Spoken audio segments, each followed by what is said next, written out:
Good afternoon, everyone. My name is Sarah Sadouk. I'm a member of the Create App Championship Committee, and I'm delighted to see you today. I hope you had a great week, a productive week, and you are moving forward with your creation of your MVP.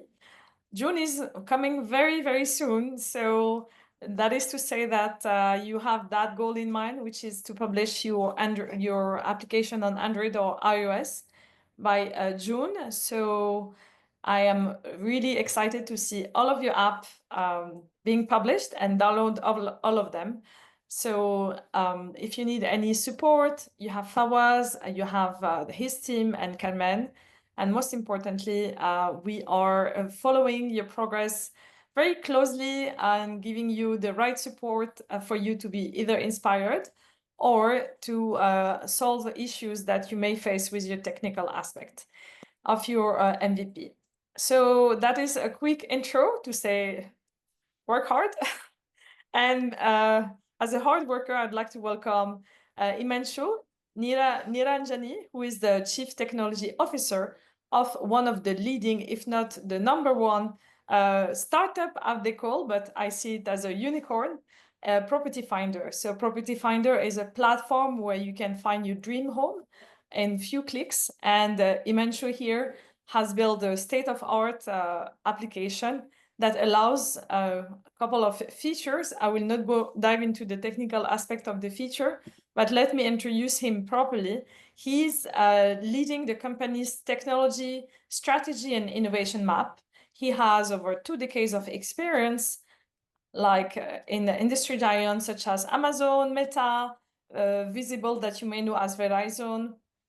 And he has a deep expertise in building scalable tech platform, integrating AI, and fostering high-performing engineering culture. That is to say that he trained a lot of engineers, and he's an expert in AI. In his current role, Imanshu is spearheading the development of a property cloud, a unified intelligent platform that transforms real estate experiences across the MENA region. He leads Property Finder effort in generative AI, which is a buzzword. You have few experts in it, and he is one of them. So he leads the generative AI integration, the cloud transformation, and the data-driven decision-making. He's also an active mentor. So for those who are, have been through mentorship session, you know how important it is to have a mentor. He's a speaker, and he's also an active member of the global tech community. So today we're going to be hearing from Imanshu. He will provide you with tips and advice. But before we dive in, Imanshu, welcome. Thank you so much. Thank you. Hi, everyone. So before we dive into the exciting webinar, I'd like to know what's the one tech innovation or trend that recently got you genuinely excited and why? First of all, good to see everyone, or at least those who are with camera on, but good to see you guys all here in spirit. The thing that actually excites me most is the applicability of the AI. So for those who might be too young for me, my first AI algorithm I wrote was 1995. And since then, I have been kind of seeing AI come and go. It kind of, picks it up. But what I'm super excited these days is that AI is finally here to stay. I think it has all the building blocks. Before it was kind of, a baby trying to walk and at times fall down. So I've been seeing that baby grow over last 20 years or so, or 27. Who is counting when you are getting old? So I really think that that's something that I'm super interested now. I think somebody could just turn a very quick 3 days and they could actually have an AI app running. I know the hard times that we used to have running a small machine learning algorithm. So that's what I'm super excited. That's great. And 98% of the participants of the Create App Championship have used AI to develop their prototype. So it's definitely now in our life and it's here to stay, right? Yep. So what is, if we are going into your role at Property Finder, in your view, what define a successful product launch at Property Finder? beyond the number of downloads and the number of and the revenue itself? So I always tell people that the number of downloads and revenues and sales and all that, that's other people's problem.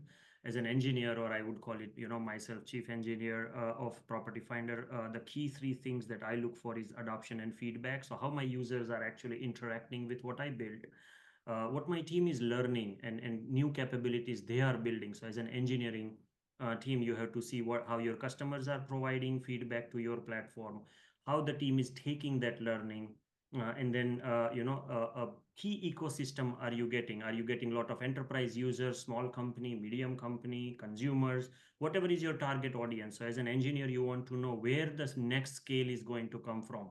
Suddenly, is your app download going to be in a particular part of the region or a particular part of the consumer segment? You need to know that, because then you can build the scale on that piece. So as an engineer, you want to build based on learnings rather than number of apps. So your revenue is just byproduct of amazing product you are building. If you target a revenue, you might have awesome revenue but a very bad product, and you will have to then go and refactor that product, right? So never get caught into it that where you make your first $100 million, or in this case, inshallah, everybody should be a unicorn, so a Allah. $1 billion, and then you have to rewrite, and you can't go from billion to 2 billion. So or 1 million to 10 million. So it's always, don't build something you can't sustain.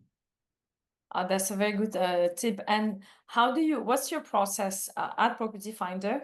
How do you define what needs to be done in terms of technology and I would say mobile app in this case, and how to go about the challenges, collecting feedback, and how to iterate? What's your process? So I always have this concentric circle. So like imagine three circles that kind of zoom out. The middle part is where you focus, which is your core proposition. What is your USP? What is it that you are trying to build? So as I said earlier, am I trying, for example, at Property Finder, one of the things, let's say I'm trying to build is automated verification system. So all the listings somebody creates, I can verify automatically. Like that's my core. And then what's the outer periphery? So before you start building, you have to divide every feature into this circle. Is this part of the middle circle, the second circle, or the third circle? If you don't know that, stop building. First, figure out where things need to sit down. And so once you actually have your internal workflows set up, then you start building the external UX. The easiest thing for an app developer or an engineer is to start building menu systems and first screen and second screen and login screen and all that. Amazingly important things, don't get me wrong. But if you don't put pen to paper first, before you start putting your hands on keyboard, you will always have a problem. Okay. So pen and paper is your best friend before you develop anything. Put it into circles, start putting your core proposition and imagine a system design. Imagine now you have 100 million. So one of the things at Amazon I built is a recommendation engine for Prime Video and launched it in 183 countries. So imagine the scale, 110 million users every day coming and clicking on your system. If I just built the UI that looked awesome, but behind the scenes, the system was very bad. I was part of the Office 365 team where we launched Exchange Online. Imagine 1.2 billion users coming and dealing with your systems. So these are really massive problems, right? So you don't start with that, but at least you need to know what part needs to be built first, and keep asking yourself a question, why I should build that.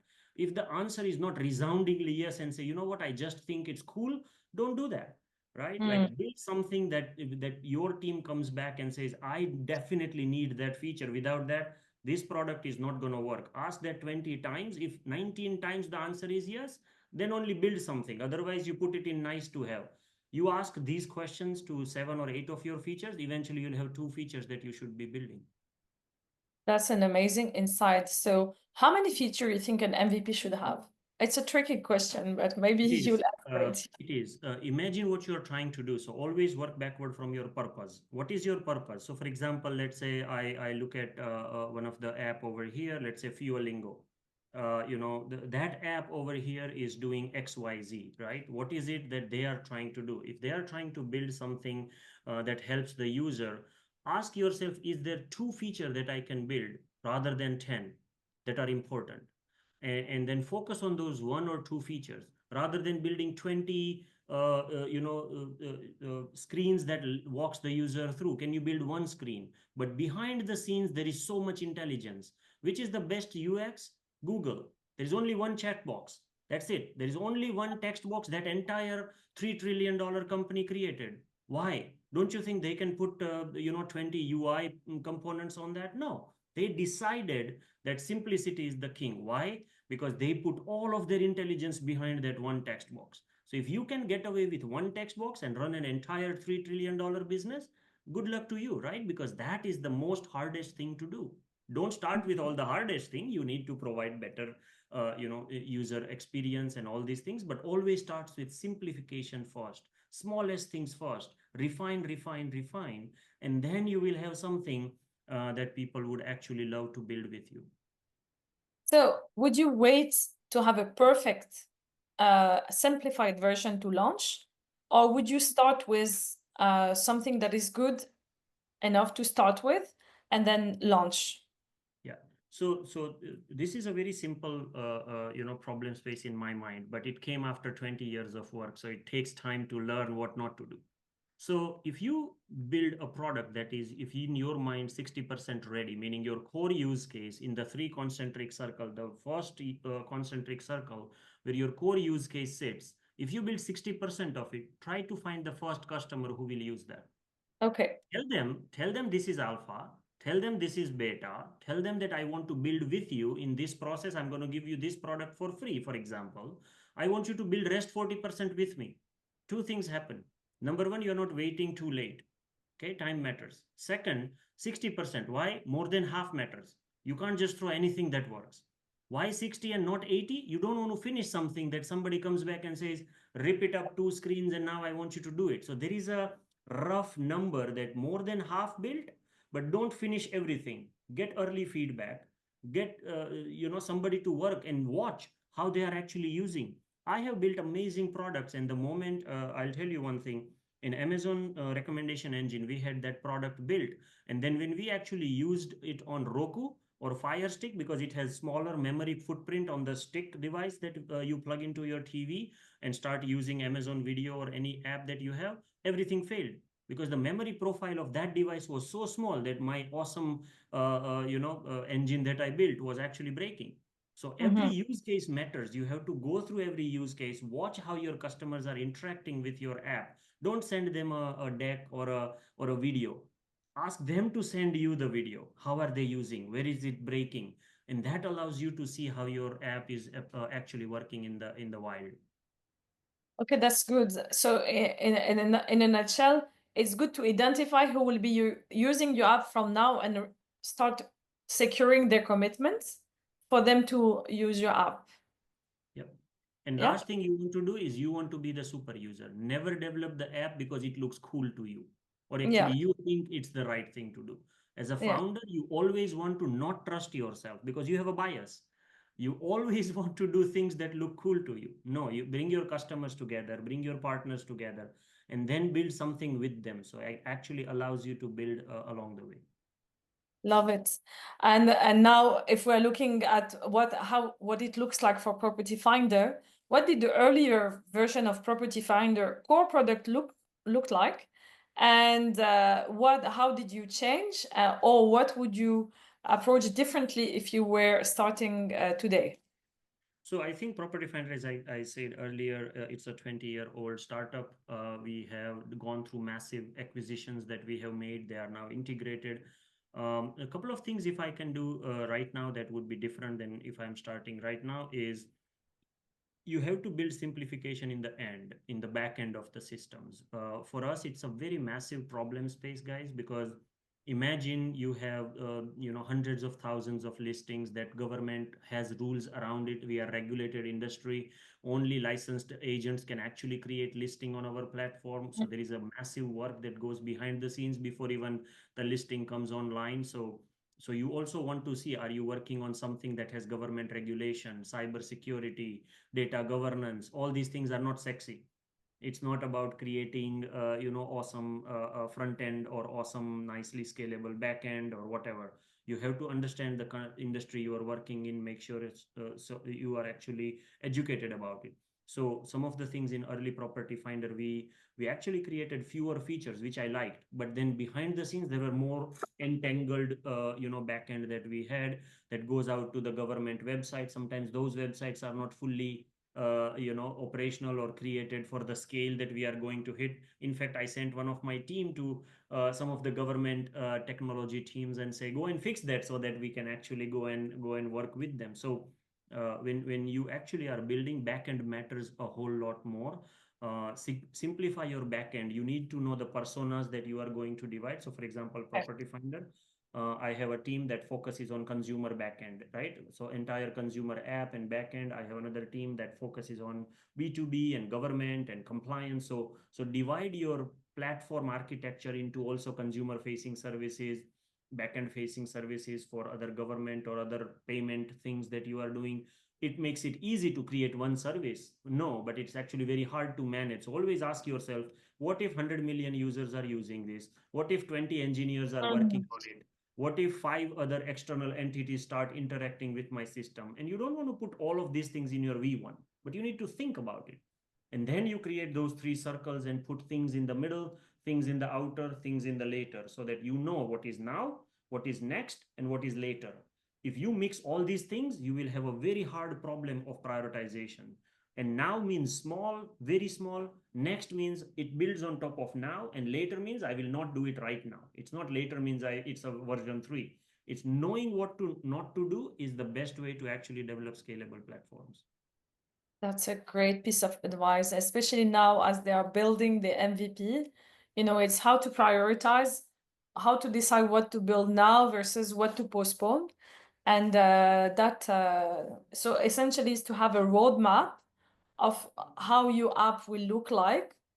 Can we say that? Like in 5 years or shorter Yeah, period of think of time? it this way. Think of this way. We all have used Kareem or Talabat or Uber or any app, right? What's the key use case? You just build that and say, I'm going to make first $1 million off of this use case. Because if you don't make $1 million or whatever is the time frame money you are looking at, that milestone, everything else don't matter, right? So you have to get to the core product market fit of first use your USP. What's your unique selling proposition? Okay. Why somebody will make money on top of it, and then you kind of move from there.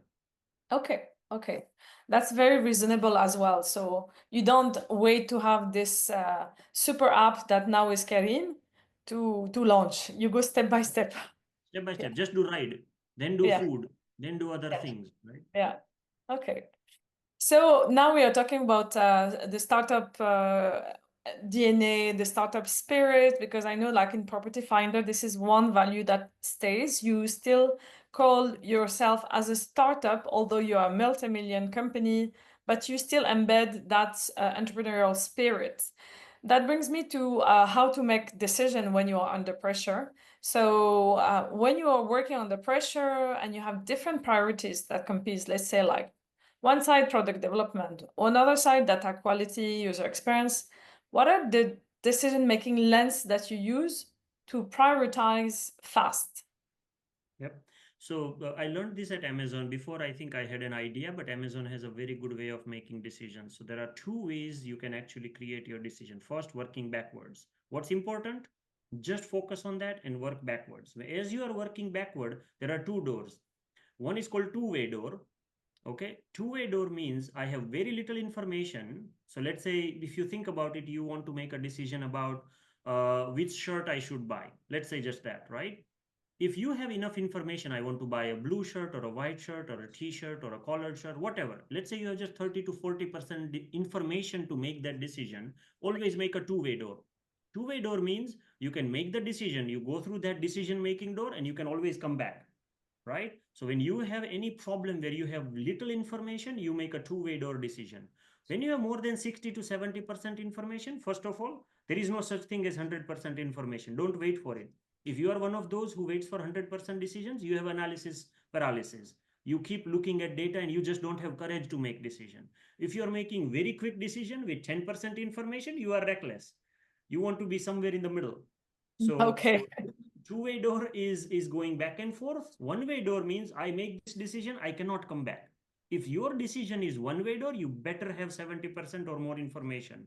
If you are going to go in partnership about your payment processor, once you put it in and your people start transacting money on top of it, it's a one-way door. You think you can actually change it, but try it. It's so hard.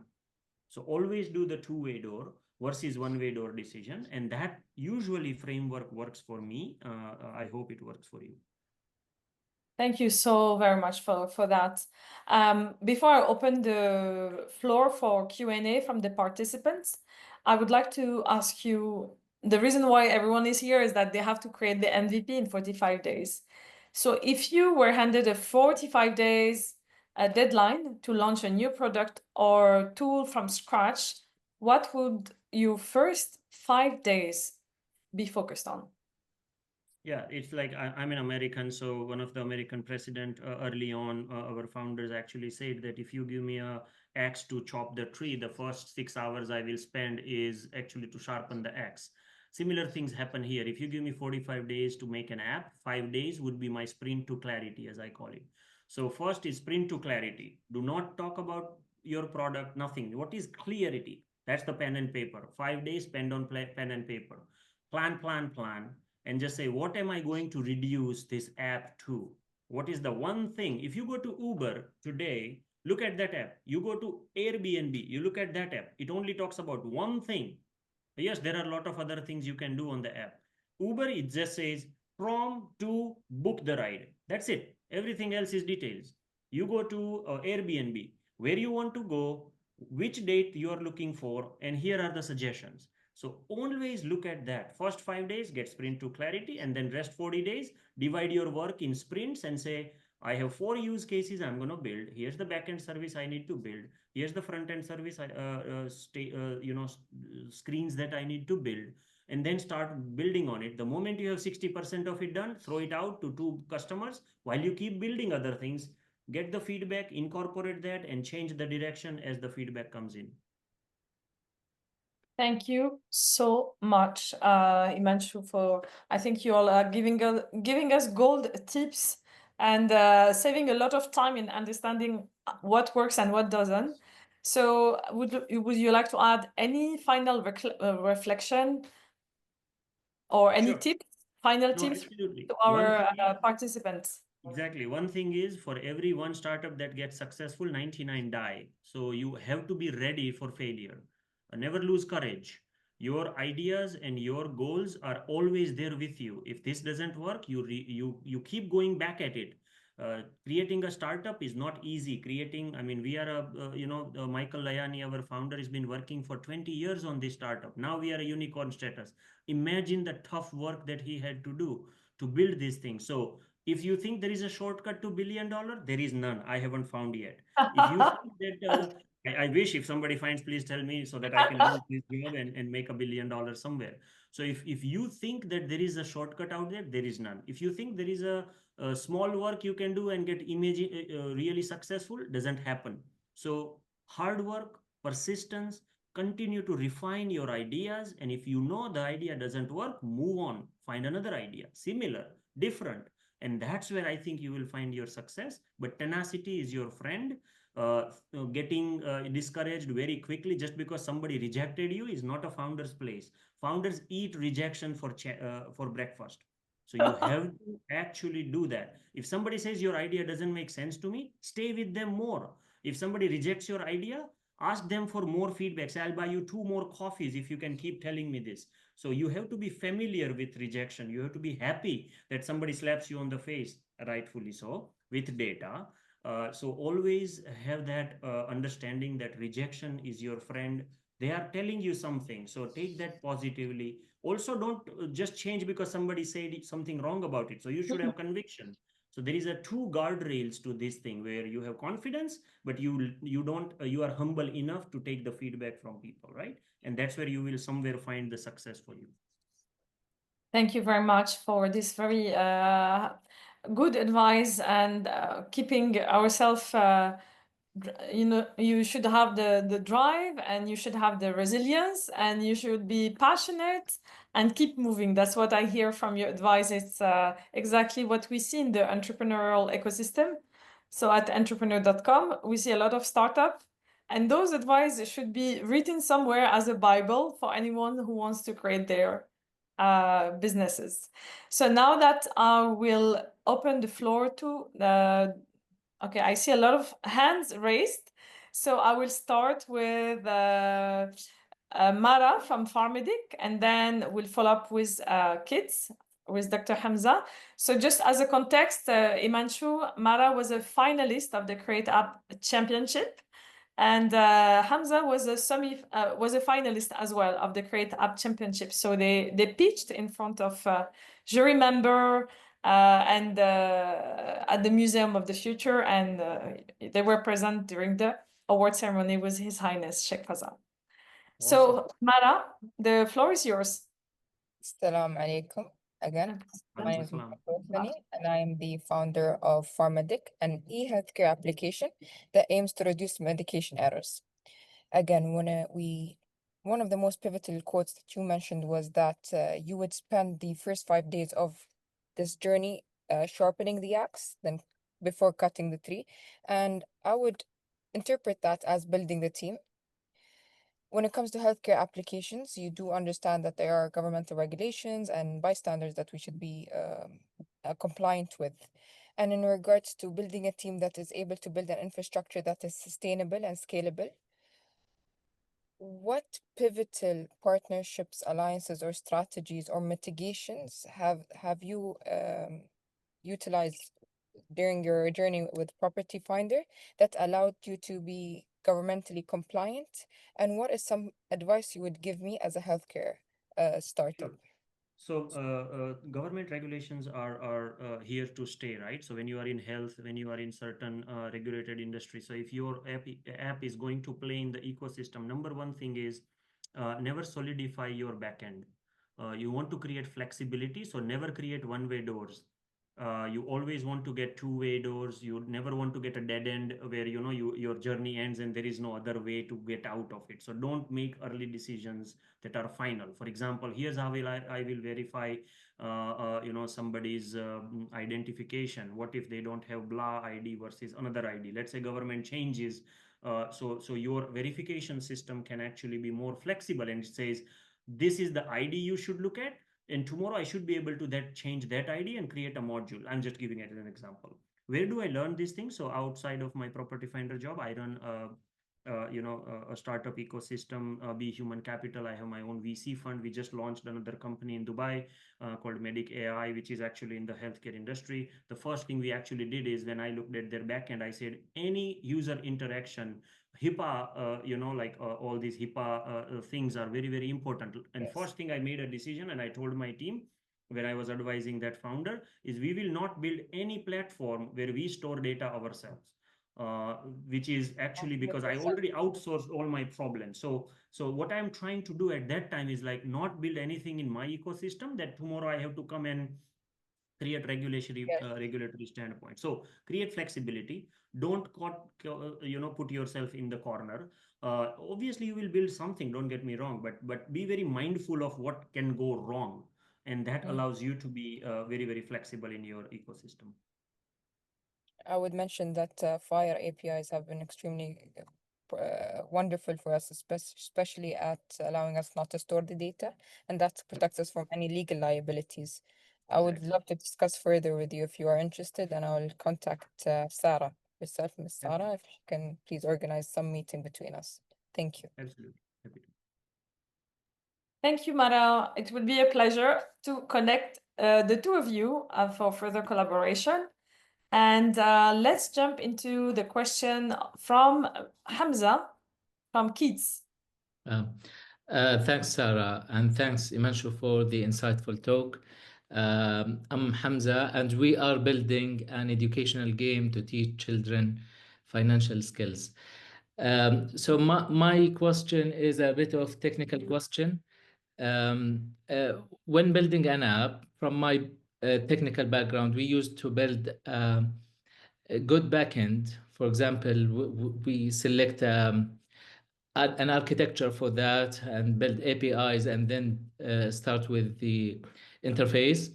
But recently, I came through some very powerful apps that help to you give them you chat with them like chat GPT, and they give you or build the application in a very short time. In terms of scalability, they offer like some backend you can connect them to a cloud, and I believe that these applications can support maybe up to 100,000 users concurrently. So is that a right decision to make, like to go to these applications? They are not just creating code segment, they build the entire application by chatting. Maybe you came through like Lovable or Bolt New or Claude. Just give me your thoughts about these Sure. applications. Thank you so So much. as we talked, absolutely. So you are building basically an edu tech for younger kids, you said. Like, what's the range you are looking at? Like 5 to 10, or what? Younger than 5? Yeah, 7 to 15 years old. Okay, so it's a wider range. Why I asked that question is now what you are talking about is a one-way door. Because when you go into a no-code solution, you basically are going to not only build your app but also host it with somebody. Few things I look at: how many years they have been in market. Because if they have been, usually if somebody is in market for 2 years, it might take them less than a year to evaporate, right? Because they haven't yet gotten the toughness of the market. But if, for example, Claude or other models that you take dependency on, if they have been in market for 7, 10 years, they have learned the resiliency. They are surviving a market that is far more complicated. So whenever you are taking that decision versus what it will take for you to build that thing. So I always like no code solution or code generative solution as a good to do MVP, good to do certain piece of work outside of my ecosystem, then bring them into my ecosystem. So it gets you faster from 0 to 60 in 6 seconds. But once you get to 60, then move them into your ecosystem and then iterate on top of it. Why? If you start putting full dependency on that, you don't know where they take you, because now you are putting your money into some other third company's ecosystem. So I would say your mileage may vary, but ideally speaking, if you're if you are going to do something for kids, let's say you do some research and kids are very finicky, right? They make their decisions, these are kids. If you are actually going to create, for example, a 401k retirement plan account, these are 60 years old who are thinking about it. These are adult people. So once they put their mind to it and your workflow is final, 90% of your user will go through the workflow. If you give your app to a 7-year-old, they 80 of them says I like this, 20 of them say I don't like this. So now you need to build your app based on your user. So if your user base is jello, right, you don't put Burj Khalifa on top of it. It comes down. So when your user base is jello, you also need to create a jet ski that can move faster with it. And if you have a no code solution that takes you on one side of it, and suddenly your 80% of user base says I don't like it, I need something else, now you are caught. Now you actually have to come back, rewrite a lot of things and change it. So a lot of CTOs get into this trouble where something goes fast, 0 to 60. Oh my God, this is awesome tool. And so do it as an experiment. Don't put your destiny into somebody else's hand. At least my personal advice. Thank you very much, Himanshu. We have another question. So just to say, participants are coming from different parts of the world. So the reason why I'm saying this is because we're gonna open the floor for Egemen Aksu, who is based in Turkey, and he was part of the semi-finalists of the Create App Championship. So Egemen, the floor is yours. Hi, thanks, Sarah. Himanshu, it's great meeting you. Thank you for your time. So I have a quick question about our app. So I'm building an app that helps venues attract the right audience and increase bookings by assisting users to discover events and make plans. So basically, we have two actors: university students as users and cafes, restaurants, and other venues as customers. Customers advertise and users do the core functionality. So the main question I have over here is how can we approach the MVP? Should we focus on customers first or the users first? Because we have a bit of a chicken and egg problem. If there aren't any users in the app, we won't be able to onboard locations and menus. And without locations, we wouldn't have the retention needed enough for users to stick in our app. So do you have any advice about when to focus on which group and what we should Yes. do? So basically, you're developing a marketplace app. So in marketplace app, you are basically talking about more than one persona. And one of the problem in marketplace app happens is there is a catch-22 always. If you bring a lot of consumer but they don't have a selection, you are dead. Why do I know that? Amazon is the best marketplace out there. And how did we do that? We created a sellers program. We have 210 million items last time I checked in our catalog.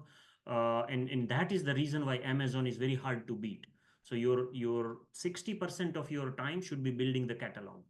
So you need to build catalog, you need to build services, but go very, very clean about, for example, are you going to focus on events? That's why I was giving Karim example. You want to do events, you want to do food, you want to do tickets. What do you want to do, right? Come up with one or two. In there, you need to know what are your top 20 vendors look like. Your best of the best that everybody wants to go and see. If you are going to build an app for Las Vegas and Cirque du Soleil is not there, MGM Grand is not there, Bellagio is not there, nobody's going to check your app. So you need to get the top marquee players coming in. That allows the consumers to come in. So first build the catalog, first build the marquee. So out of your 3 areas you want to provide, what are the top 2 areas you want to look at? And then in that top 2 areas, who are your 20 top vendors? Ask them to come on your platform, entice them, focus your business development team on that. You come in, you create some very unique proposition saying this is free, 30% off of Bellagio, for example, and then do a market research and bring consumers. And then just focus on that. Do not go outside, don't stretch yourself thin, because marketplace operate on small margins. So you have to be very, very efficient on budgets. If you hire 2 engineers, 1.5 of that engineer should be going on vendor side of the things, the B2B side of the things. That's where you bring no code or low code solutions on consumer side, because that's going to change anyway. So you are going to make money off of your B2B players. If you are going to make money off of your B2C players, then you do some investment into that area and build it. But marketplace is very, very tough to build. So if you think that it's so easy and let me push it, no, take your time, build it nicely in your current app ecosystem. Sure, in your app challenge you can build it, but when you're ready to build the business, this is the plan that I would follow.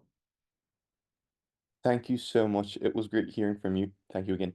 Thank you. Good luck. So we'll take the last question. Okay, that is to say, before I jump into the last question, everyone, these are detailed questions. Don't be scared. Don't think like, oh, I haven't done this, that. Like, we are giving you a full spectrum of what is to be done.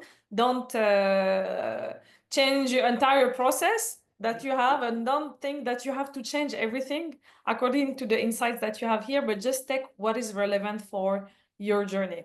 I'm saying this because I see people doing this and like thinking, what have I This old guy done? is saying, like, this old guy is just scaring us off, like we should not have brought this guy. Yeah. So Himanshu has 20 years of experience and he's building multi-million platform. We all know that you're not there yet. So it takes like steps. Okay, I'll take the last question of Jeff. Jeff, who is based in Nigeria, if I'm not mistaken. Yeah. Hi, Jeff. Okay, thank you so much for this session. It's really inspiring and great. And it's it's awesome for us because it's literally what we're facing right now as a team. So I'm the founder of Vault Splits. We're basically building an app that automates instant split payments for e-commerce entrepreneurs and dropshippers. So we are at 60% done building our MVP. And we faced a slight roadblock implementing payment system. So big thanks to the Creative mentors and the team. We had a one-on-one mentorship session and they walked us around it. Okay, do this, do that. So this was the challenge we're facing. If we are to using government regulated authorities, that's the structures they put in place. We need licensing, all those kind of stuff. But we got advice from the mentors that, okay, why don't you use third-party payment system and all of that, which we did. And we have one business that's willing to use our app to run their business for a month so that we test it to see that it works. But on the flip side, one of our USP is you integrate VOSP to your e-commerce platform, and when you make a sale, it automatically splits pay your supplier instantly and retains your profits, splitting it into tax, expenses, savings, and investments. You don't have to lift a finger for anything. But we realize that if we integrate it with third-party payment system, there's this delay because the money doesn't drop instantly. So if we are working with third-party payment system, let's say like Paystack or Monify, we don't need licensing, right? We can just use their license to process the payments. But there's a delay because when the money comes in, there's a period where they have to wait. Sometimes it's up to like 3 days. And it's really affecting our USP, like the real value we're putting out there, which is instant payments. Once you link VOSP to any e-commerce platform, instantly your supply is being paid. Instantly. So now if the delay is being there, it's looking like, okay, we are not really giving out what we are offering. So if you are in my shoes, how will you work around this, knowing that, okay, this is a restriction, which is the licensing. We've used this solution from the advice we got from mentors, integrate third party, but there's a delay. How will you work around that? So first of all, in payment tech, one of the biggest thing is like right now, if you think that you can build everything, even Amazon doesn't actually. First time we didn't build our own payment system, we actually outsourced it, meaning we use the third party payment systems, and that actually gives you flexibility to innovate on your core USP. So when you build on partners, that's actually a very good thing. Second thing is, think of yourself from the payment processor's mindset. They never had this business. Now you are bringing that business to them. So you negotiate saying, I'm going to bring new users you never had exposure to. So rather than I'm thankful to you, you should be thankful to me, because I'm going to bring those businesses who never actually used your payment processing system. Now, the good thing is that I'm bringing you new users, and rather than charging you for new lead generation, I'm going to ask you to give me a 2-day grace period on top of 3-day delay that you have, because otherwise I'll go to this other payment processor. They will never know your name. So if I'm bringing 100 new businesses who have never heard of, let's say, payment tech or whatever the payment processor you are talking about, third party, tell them that you are the lead generation engine for them. That allows you a negotiating power that is higher than theirs. They are making money off of just payment processing. They're not going to innovate like Walt Split. So you're going to say, we are the lead generation. As part of that, rather than holding our money for 3 days, you're going to give me in within 24 hours. Otherwise, I have these other guys, because there are always other guys, right? So do your research, play the hand, because you are creating value into the ecosystem. So when you create value into ecosystem, don't just think that your proposition is to the end user. Sometimes your proposition is to the end, your third party integrators, and you use your value to go there and negotiate better terms, right? So that's one way of doing things. Second thing to do is, like, when you do fundraising for your thing, one of the fundraising you could actually do is like to as a collateral. So one of the things that I'm working right now is on certain use case that we have, where somebody just raised $30 million as a collateral. They're not going to use it for their engineering or anything. They just put that $30 million into the bank. Whatever money is there, they basically they release the payment early on, and they basically use the money to collateral, so that in your case, imagine you had $2 million in the bank. Somebody gave you that $2 million.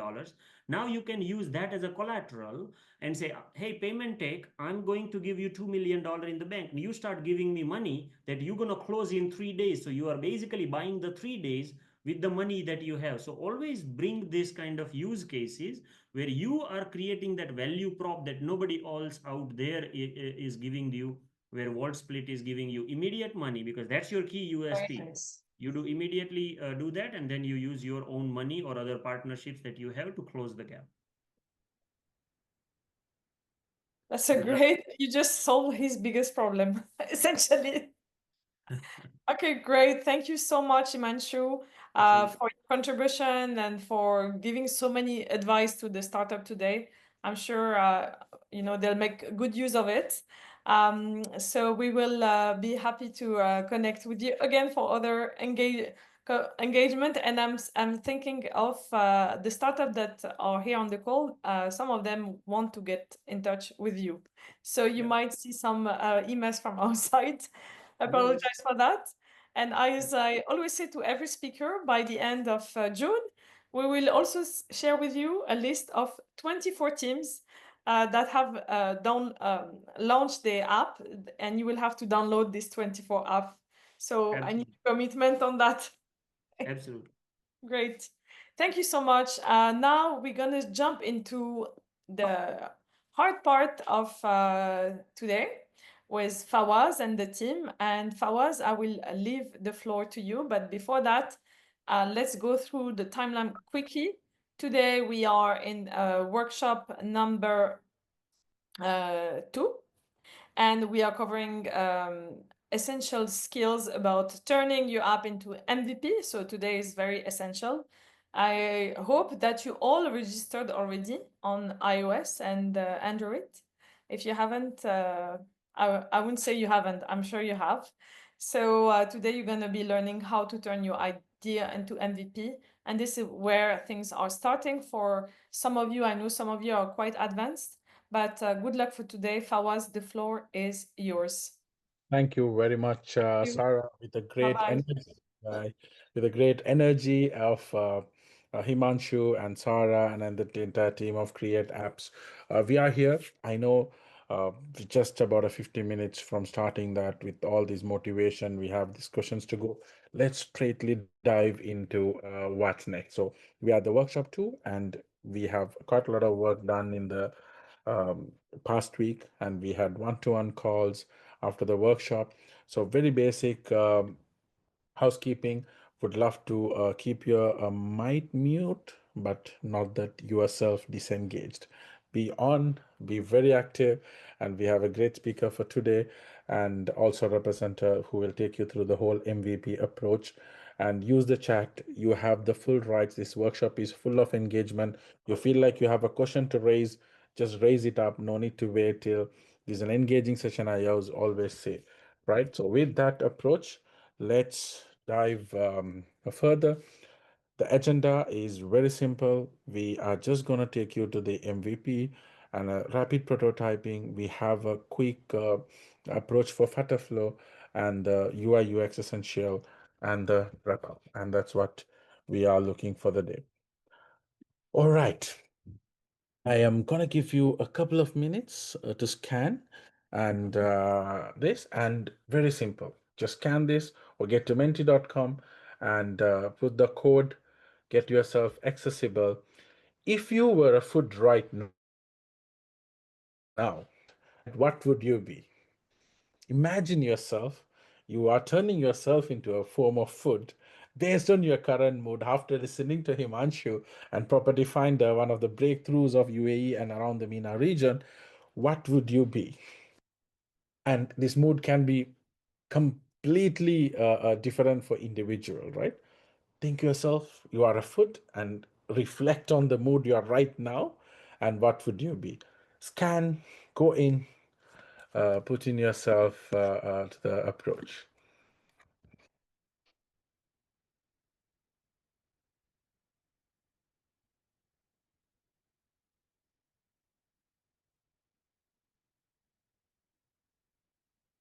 I'm gonna wait a little more until all of you put.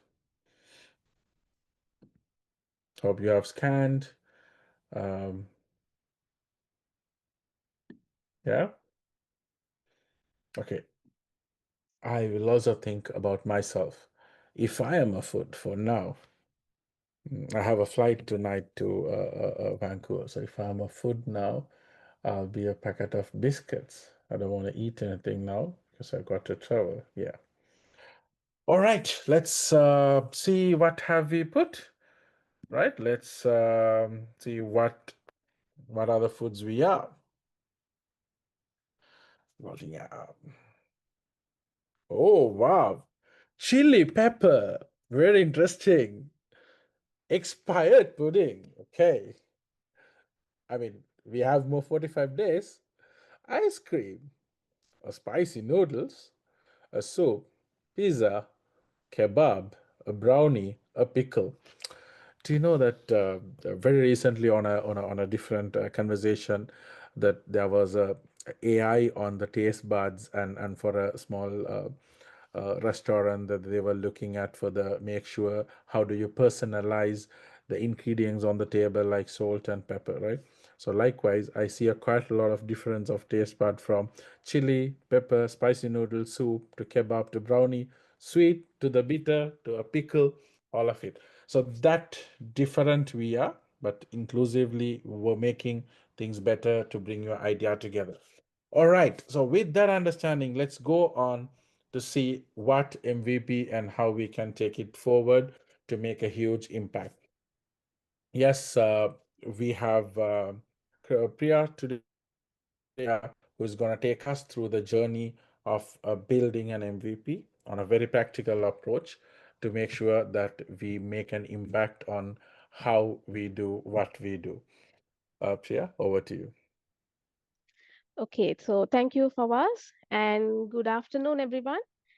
Over the last couple of days, we've been seeing over 20 incredible ideas. Yeah, some of them are simple, some of them bold, yet all of them brilliant. But by now, you might be knowing that ideas alone aren't enough, right? Because you somehow have to get this idea out there.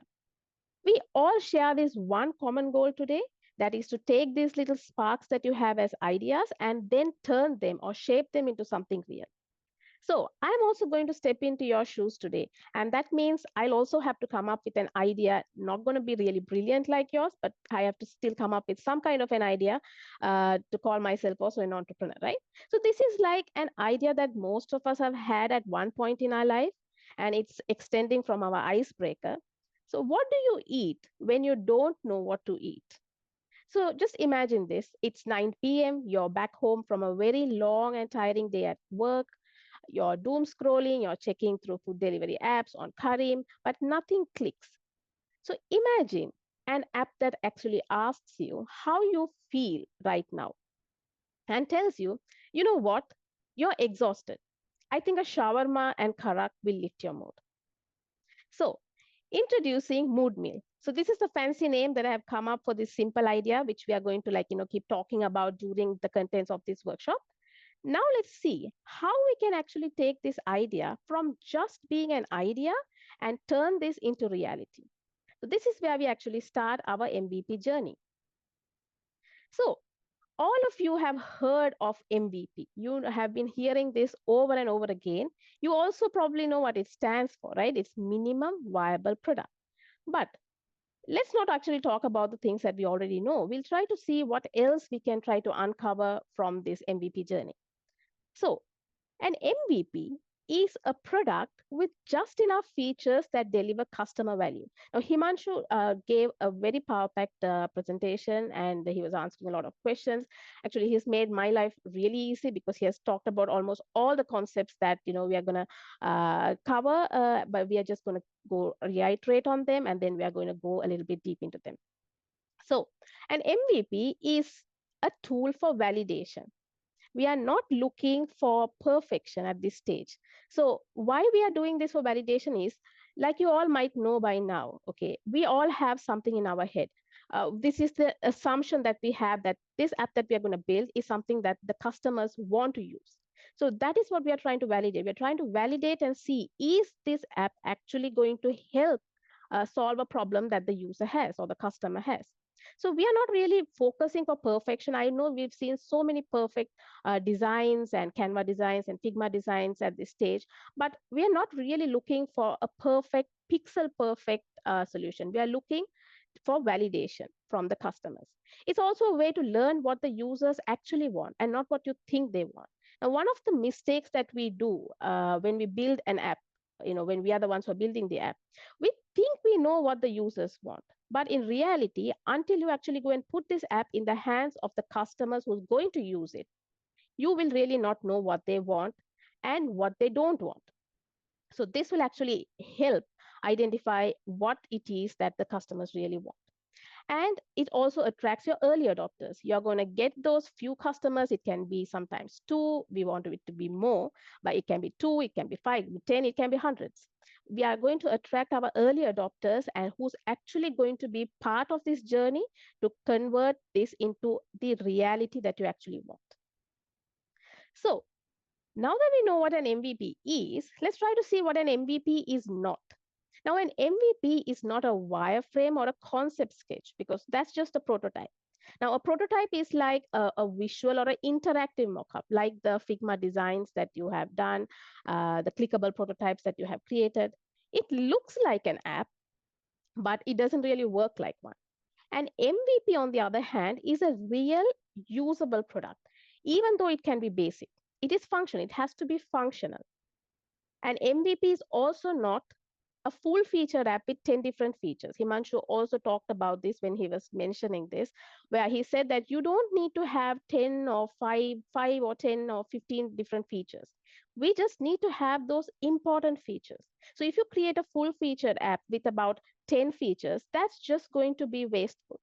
So let's just see this as an example on the image that you can see at the top right of the screen in the non-MVP or the non-MVP approach. So let's imagine developers who are working on this product. The developers are starting with just building the tire, and then they move on to assemble the tires together. They make the body of the vehicle, and at the end, they put everything together and ship it into the market. Now, in this approach, there is no functional elements from the beginning of the journey. There's nothing to test in the early phases. There is no iteration. Customers are not giving their feedback. So we really don't know whether this is what the customer wants. At the end, you get a product into the market, but is this what the customer actually wanted? Is the question that we have to answer now. So we have spent all that time building something which maybe the customer didn't want, and it's going to be a waste, and it's going to we have wasted all our time, our effort, our money, our resources. So in contrast to that, we have the MVP agile approach, where from the day one, from the time you start building your app, you start thinking of building functional but usable products, and you try to put them into the market. So you can see you have an MVP. The first version of the MVP that you're actually putting out looks to be like a skateboard. It is usable and it is also functional. You can actually ask the customers to use this product and give feedback. So the customers probably use this, give feedback, and then you try to learn from the feedback and then move on to iterate this and build another version of this with the feedback that you have received. So you can see in MVP, the second MVP that they have put out, they have built on top of what they had at the start, but with a few different tweaks. They have, probably the customers have mentioned that they wanted a handle to have on the skateboard so that it's easy for them to get from point A to point B. So you can see it's this feedback that makes this journey better. So you start from one MVP version and then you move on to the next and you keep on moving and moving. And the final product that you have is nowhere near the first one that you started with. So this is what you would also have to expect in your mind. You have a vision to what your app would look like at the start, but at the end, when you have actually got your customers and let's say 2 years or 5 years or 10 years down the road, when you actually look at it, it's nothing what you started with. Even last time when the speaker was mentioning about Karim's journey, it was also the same, right? It started somewhere, but now where they are is totally different. So yeah, so that is what the MVP journey would look like. What you start with is most probably not what you're going to end up with, because you are using the customer's feedback to make it better. And MVP is also not a throwaway version. So some of you, sometimes we have this misconception, okay, we have to get an app out there as quickly as possible. So we have a deadline. And whatever we build within this deadline can be messy. And then, once we actually got to that point, maybe we can then start actually working on the product. But no, this is not a throwaway version. We are going to actually build what we think. We are going to test our assumptions. We are going to put out the bare basic. What is the minimum feature that we actually want to get our idea across? And then we build on the feedback that we get from the customers and then take it to where we need. So it is not a throwaway version as well. So when it comes to identifying the features that you're going to pick for your MVP, now there is different ways of identifying the feature list that you want for your MVP. Most of you have already probably done this as part of your roadmap, but still we see in the meetings and all of that, still there can be room for improvement. You can still try to decide on what are the actual features that you really need in order to ship your first MVP. So there are different ways of doing this. So let's look into that. Why do we actually need to prioritize these features? Because we need to actually deliver the core value in 45 days. So that is the time that we've been given. And then what we need to put out is not everything. We already have so much of vision planned for our application, but we don't really need to go all in. We need to test with what is the best or what is the core part of our app. Feature prioritization also helps us to avoid feature creep and focus on what's essential. So it's always tempting to be like, okay, users might need this, they also might need that, they might also need this and that. So there's a lot of things that can come into the space and then be like, okay, when you actually start looking at your application, you might think this doesn't have anything, let's try to build more. So this is where feature creep will happen. We'll keep starting to add little by little by little features, which is maybe not really necessary or not needed to be prioritized at the start. So with feature prioritization, we can also validate with real users quite fast. What you see here is one of the example ways of trying to do feature prioritization. There are many different methods like the Moscow method, there's ICE scoring, RICE model, so many stuff like that. But what you see here is a variation of the Eisenhower matrix. So this is the impact versus the urgency matrix. So in the Eisenhower matrix, traditionally, it is importance versus urgency. But this we have tweaked it a little bit in order to be impact versus urgency. So let's try to delve into these two concepts, impact and urgency. So impact is actually the value or the benefit that the feature that you're going to use is going to bring. So it can be probably, what is the impact? Is it user satisfaction? Do you want to make users satisfied with that product? Or is it a business value? Or is it revenue that you're looking for? So what is the impact? That is what we mean by that. Then the urgency. Urgency is how time sensitive the feature is. So maybe there is a market demand at this point. Okay, in this particular stipulated time, we need to get this out because there is that market demand. Like, the times when COVID hit the world, there was a market demand. So people started putting out things because they felt like it was the need of the hour. Deadlines can be another example. Dependencies, maybe putting your app out there is a dependency for something else. So this is the two different variables that we have here, the impact and the urgency.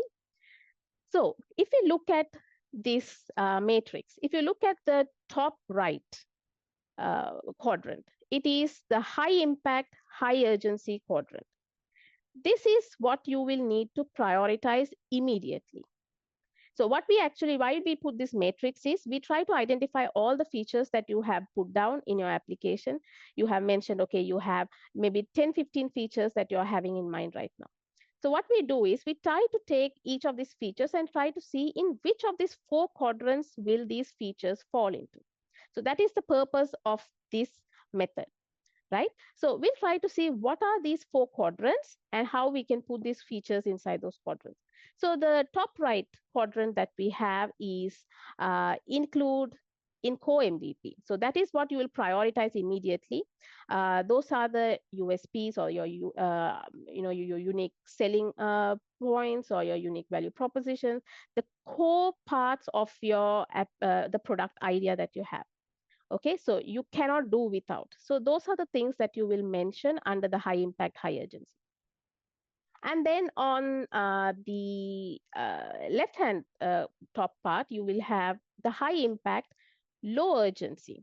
So these are the things that you can actually plan a little bit for later. So you can debate about this. So you can see, okay, this is a high impact, but it doesn't really need to go maybe in the first version, like, if you are stuck for time, like 45 days.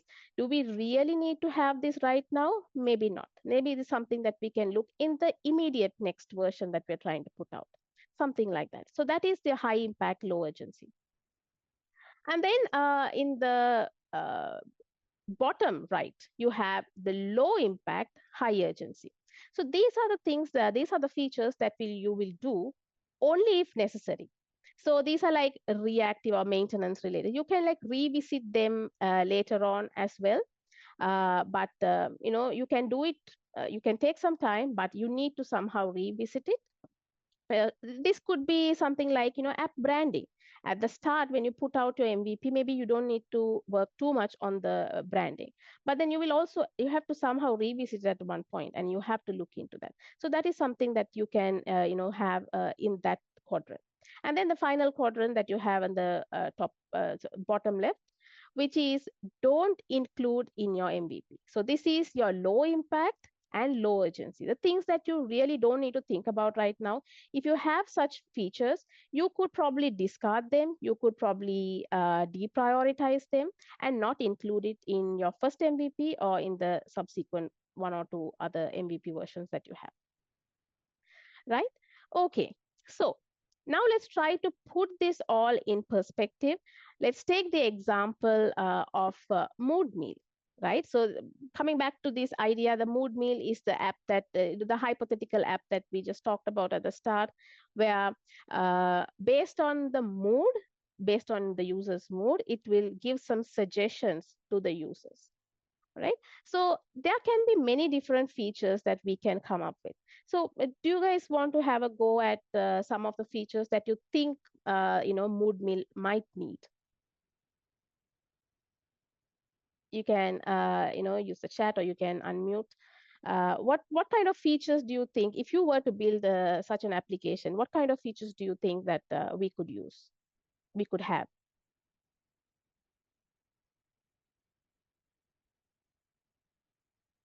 I would suggest a mood tracker to log your daily progress. Mm-hmm. Yeah, that's good. Okay, mood tracker. You can log mood. Yes. Cuisine preferences. Yeah. Allergies. Okay. Wow. Okay. Yeah. So yes. So diet preferences. Yeah. So there's a huge amount of list. To be honest, when I came up with this idea, I did not have the whole list of features as well, because only the core features that we wanted to have I had in mind. But you guys have an extensive set of list of features that we can include. Okay, so for the interest of time, let's go through this. We'll try to fill this matrix right now and try to see where some of these features will try to fit in. Now, there is no right answer. What I think is important for the first MVP might definitely be different from what you would want if you were building this application by yourself. And depending on so many different factors, it could be the team that is building it, the team size, the technology constraints, the vision that you have, what is the impact that you're looking for. So many different features, okay, so many different variables. All right. So let's look at something that we can have in the high impact, high urgency quadrant. Now, these are the two things that I have selected. One is the mood selection. So, of course, if you want the application to be able to suggest you meals, you need to first, the app needs to understand what your mood is. So I want to have this mood selection as one of the core features of this application. So what is your mood right now? Are you happy? Are you frustrated? Are you upset? Are you, yeah, it could be anything. And then you have, based on the mood that has been selected, you want to also have meal recommendation. So here I have gone for something of basic meal recommendation. So why that is because for me, one of the factors is I have limited time.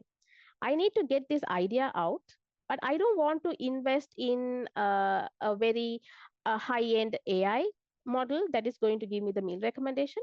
I just want to go for a basic rules-based system with an already existing data set that I have. So for example, like, if the user has selected that he's tired, I just want to go over a set of energy boosting foods that I already have in the data set or the database, and then just recommend some of them for him.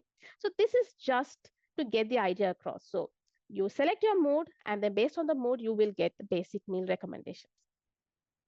Now, let's move on to the high impact, low urgency quadrant. Now, this is where I would probably think about my AI based meal recommendation, because I don't want to go to the date already have a set of food items in the database that you go and then randomly select one or two of it. No, I want it to be want it to look like what I actually envisioned in my mind, which is basically like have AI suggestions. It will go through the mood, and then based on lots of other factors, maybe the time of the day, maybe based on what I have already been recommended beforehand, based on all these different factors, it will give me a new meal recommendation or something else that I would probably want on that day, right? And a daily mood reminder notification. Now, this might not be something that a lot of you might put into this quadrant, but for me, I think I would put this in this quadrant because I want people to use my application. I don't want them to forget that, okay, something like this is existing in their mobile phones, and I don't want it to go to waste, because there's a lot of apps that I have used, which if I don't get a reminder, I don't really use. So this is a personal thing from me. So I feel like it is a high impact for me to get users to keep using it and then tracking their moods and getting meal recommendations so that my app can also learn from it. And also, it's not really a full urgent at this point. Maybe I can think about it, I can debate about it, I can think about it, and probably push it to the next subsequent version. And then we go to the high urgency, low impact quadrant. Here I would probably think about mood tracking, because I need to be able to, it's urgent for me.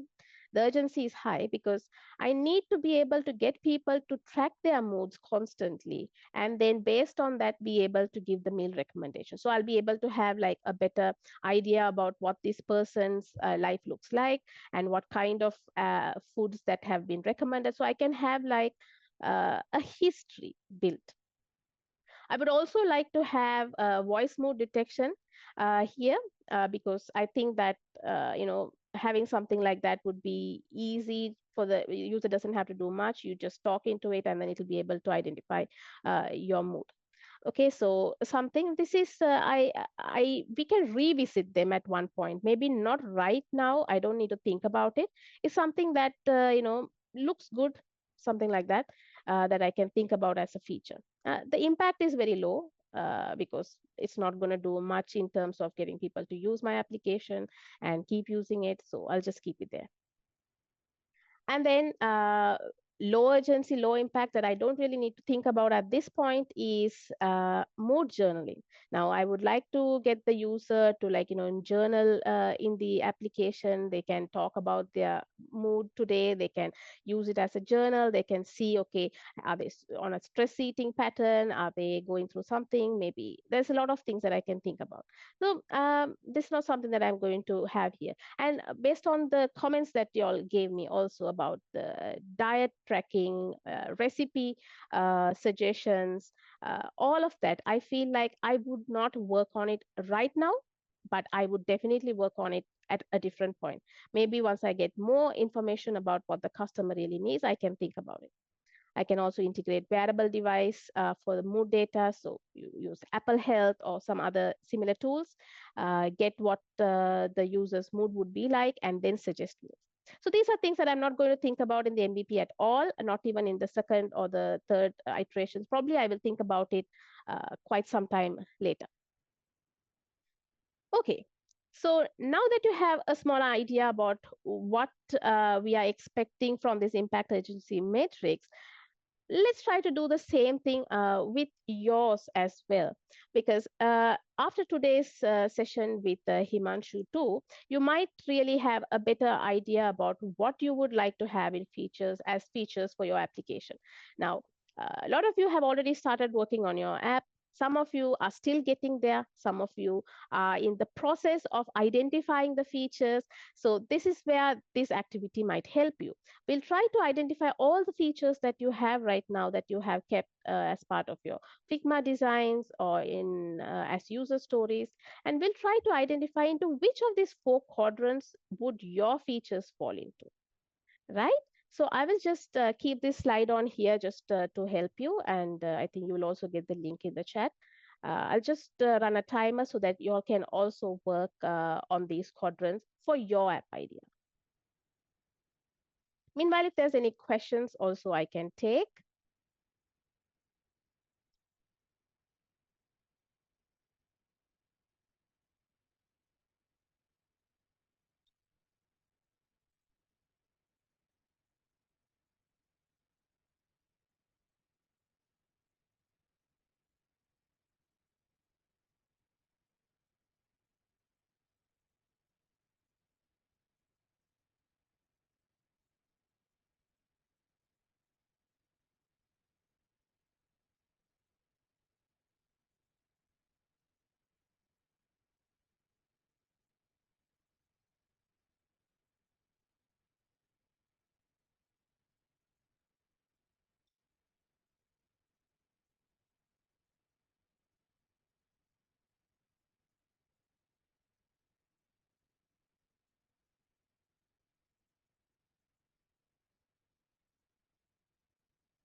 Okay, so just to reiterate again, this we are doing, this impact urgency matrix that you're going to work on is for your idea.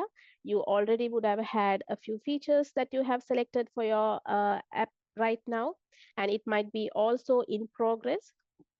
But let's try to revisit all these features again and see, in the interest of time that we have 45 days, right?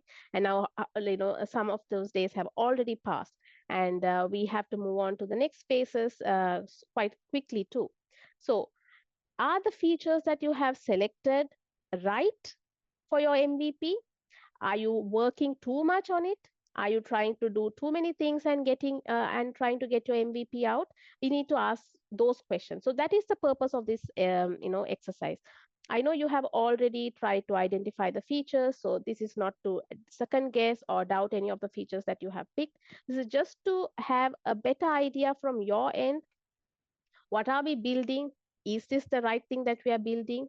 Are we building too much? Are we building too little? Are we actually trying to build what we have promised or what our core assumption was? So that is the purpose of this exercise.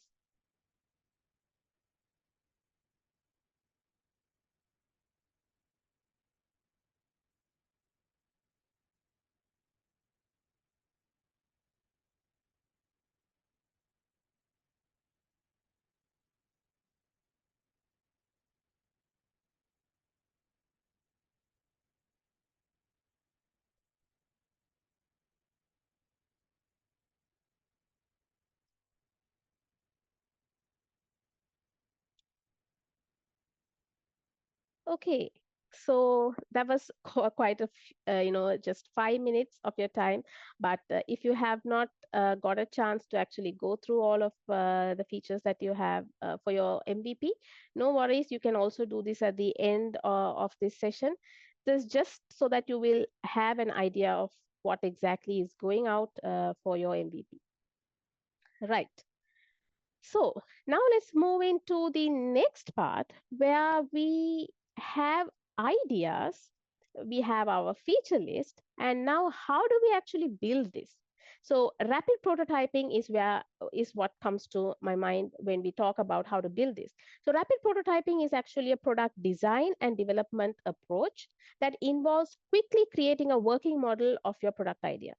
So just because it says rapid doesn't mean that it's not about speed for the sake of speed. It's about learning fast. That is the core concept. You need to learn fast with minimum effort. That's where lean principles come in. So, what is this?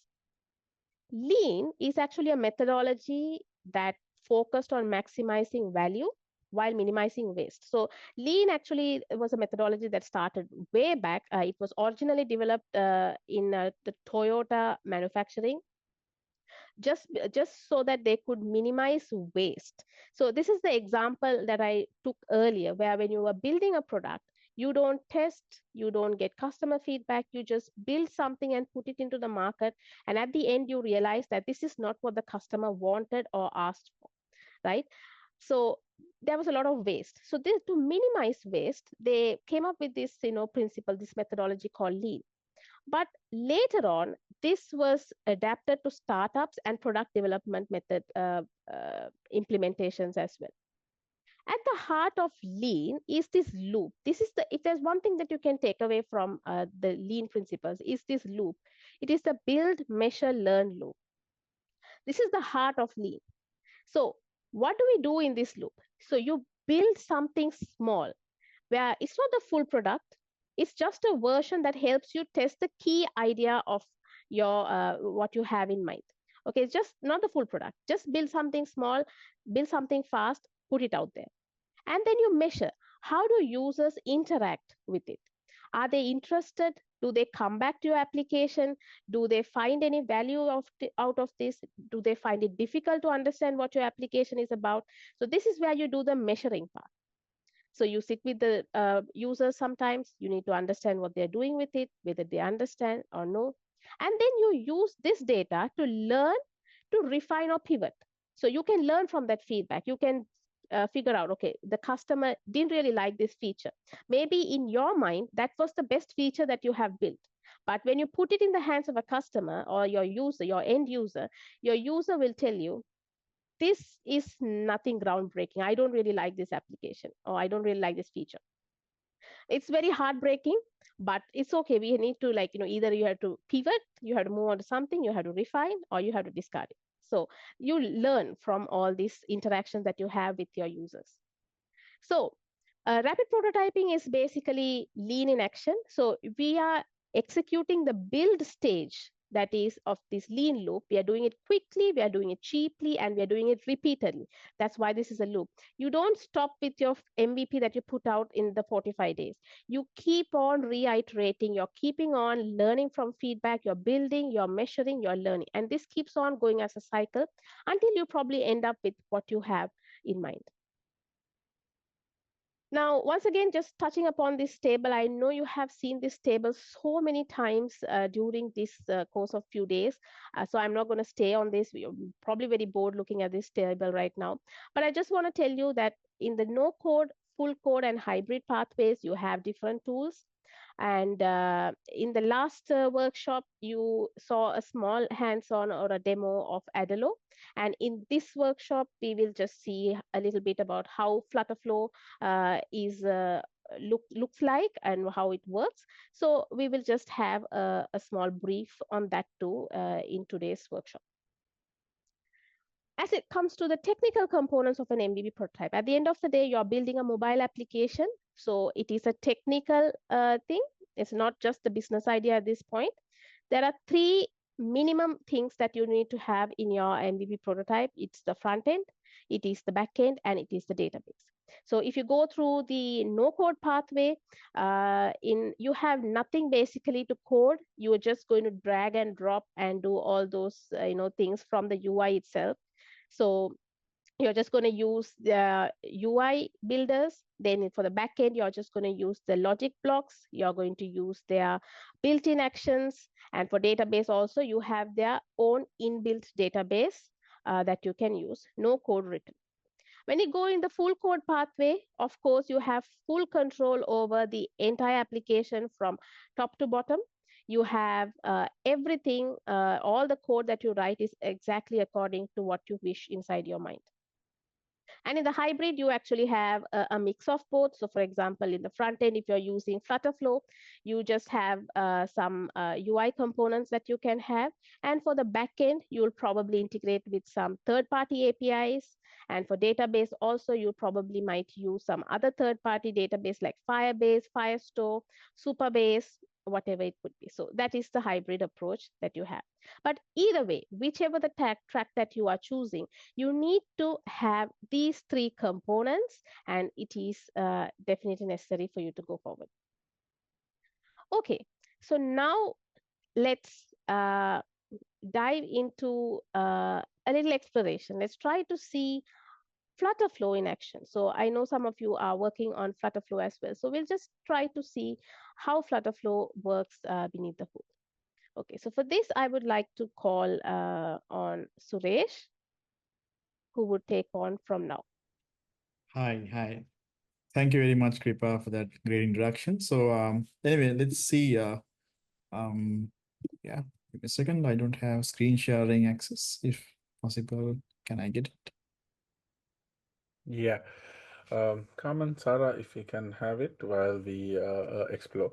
Right, team, once until Suresh get prepped. As we know, we are talking about MVP. Until this point, do you have any questions you want to clarify? Do you have any approaches that you want to ask to Krishnapriya? Anyone?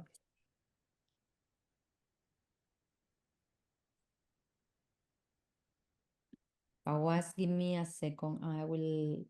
No worries, take it. No worries, I understand. Right. Anyone? You have a questions? No one?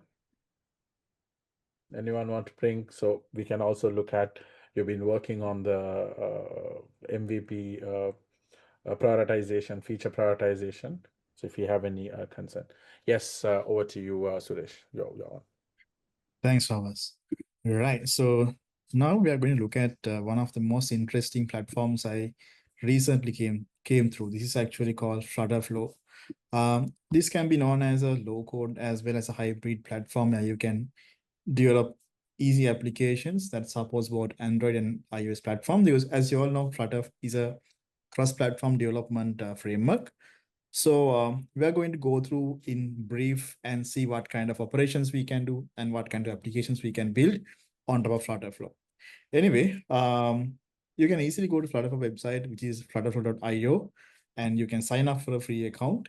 So once you sign up for a free account, you can easily log in and interact with the platform, and you can start building applications by using their low code and no code code builders as well. Anyway, let's go through the process, right? So if you want to sign up for Flutterflow, they will ask you some basic questions. For an example, are you a developer?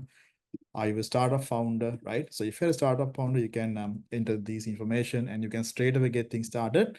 It takes only a few minutes, few seconds to get an account sign up with Flow. So that is a very easy to sign up process. So let's straight away get into the process and let's try to understand what are the possibilities we have here. Right. So here I already have a predefined account. I already have an account on Flow. So let me go through the demonstration based on the account that I already have. So, right. So some prerequisites when it comes to Flow, right? One of the things which required is basically in the last week's session also I mentioned about this platform called Firebase, right? Firebase is actually a platform from Google that provides you almost everything, including the database access, authentication, cloud storage, and there are multiple features that you can incorporate. For an example, in case if you all want to build AI applications, they have something called Firebase GenKit. So all of these kind of plugins and libraries and facilities, databases, and everything is there. So it's a pretty easy to use platform. So I highly recommend you all going through this Firebase platform. So it's a really interesting platform that you all can try out. Anyway, before I start, let me introduce you all some of the really important and some of the really useful Firebase services. First thing is the Firestore database, right? So we all know that when you're building applications, there has to be a place that we can store the information. So I understand that when you're building applications, a lot of people use MySQL databases, Postgres, and Superbase kind of databases, right? But if you want to get your MEV out up and running very fast, right, there has to be quick shortcuts. Sometimes we need to take shortcuts, right? So Firebase and Firestore is actually one of the easy to use databases that you can try out. It stores the data as collections. See, in this case, for an example, you can see this is the database of the application I've written before. And this is collections, something like users and the information, things like that. And then automatically, the more I create users, automatically it comes here. So depending on the different data types you already have, you can work with the Firestore and you can use this as a storage for the information that you're already having. Right. That is the first service. Second service is the authentication, right? So we all know that when you're building applications, we should definitely handle authentication, right? There are multiple authentication mechanisms. There could be password and email combinations. There could be Google logins. There could be Facebook logins. There are multiple different kinds of login mechanisms. So using the authentication service of Firebase, we can easily add new providers. For an example, Google, Facebook, and even mobile verification, things like that. We can easily keep on adding to your application, and just by utilizing few steps, we can get it up and running very fast. So that is number two. The third interesting service is the storage, right? So let's say you want to store some information. For an example, that could be like a profile picture, that could be like a picture of the meal in this context, right? But that could be something else. So if you want to store some sort of documents or images or any kind of static files, Firebase storage is the go-to place that you all can try out if you want to store some information as static files. One more interesting thing. So let's say you build the application and you're going to the market, right? At the end of the day, there has to be analytics because you need to find out, okay, how many people are using my application, right? And what kind of screens they are visiting. So those sort of analytics should be retrieved, right? So using this Firebase analytics service, they give you a comprehensive amounts of information that how the people are interacting with the application. For an example, the number of visits, the screens they're interacting with, and the activity, every single information is captured.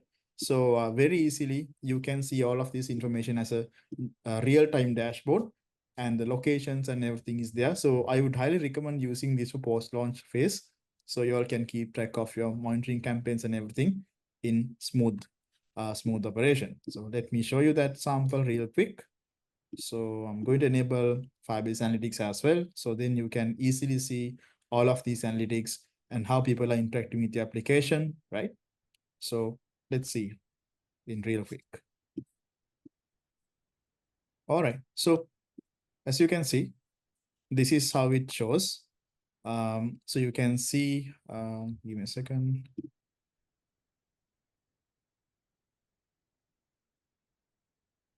This is how it shows, right? So as you can see, the active users in the last 30 minutes and 5 minutes, as well as the locations and the regions and everything is shown basically. So if you want to, get the comprehensive analytics, this is the place to go. Right. So now the point I mentioned, the reason why I mentioned about Firebase is that we are going to do direct integration with the Flutterflow application. So like Kripa mentioned, she was mentioning about something similar application. So even Flutterflow, they have given a sample template that you can work with actually, right? So once you click on this option called create new, it gives you multiple templates. See, for an example, the meal planner, social media applications, and their educational applications, AI chat applications. There are diverse number of applications that you guys can try out, right? So there are multiple categories actually. See, depending on your preference, you can choose a category and start building on top of this. So what I'm going to do is basically, I'm going to go ahead with the same example, something similar actually, which is the meal plan example. So I'm going to go ahead with that, and I'm going to show you how to initialize this kind of Flutterflow application. And let me show you that. Yeah. Create new. And here you can pick the meal planner template, and you can give it a name actually. So I'll just say create apps meal planner and create project. That's it, right? So this is a template-based project. So if you want to get things started in a fresh way, in 100% from the beginning, you can do that as well. So here I'm using a template actually. So you can see, first of all, we should give it a name and the package name. The package name is really important.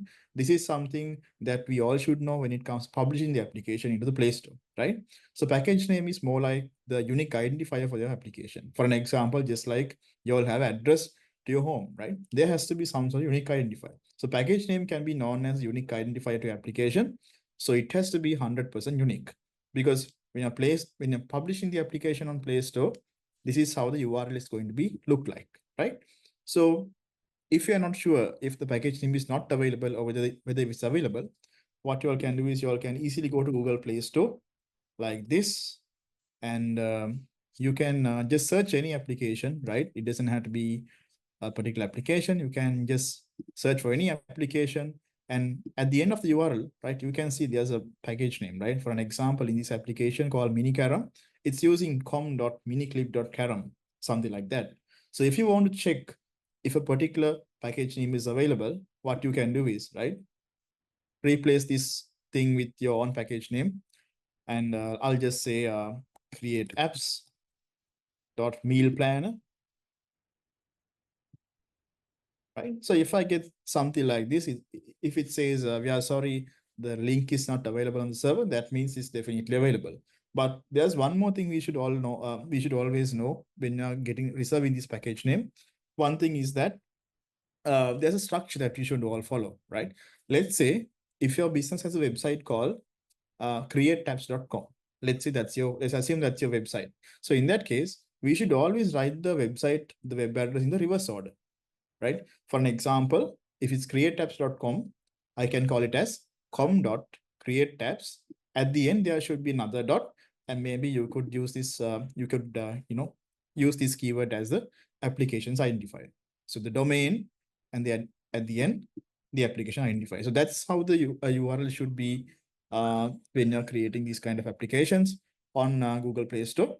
So this applies to all the platforms, not only for Flutterflow. This applies to React Native, Android Native, Adalo, any kind of framework. This particular rule applies, right?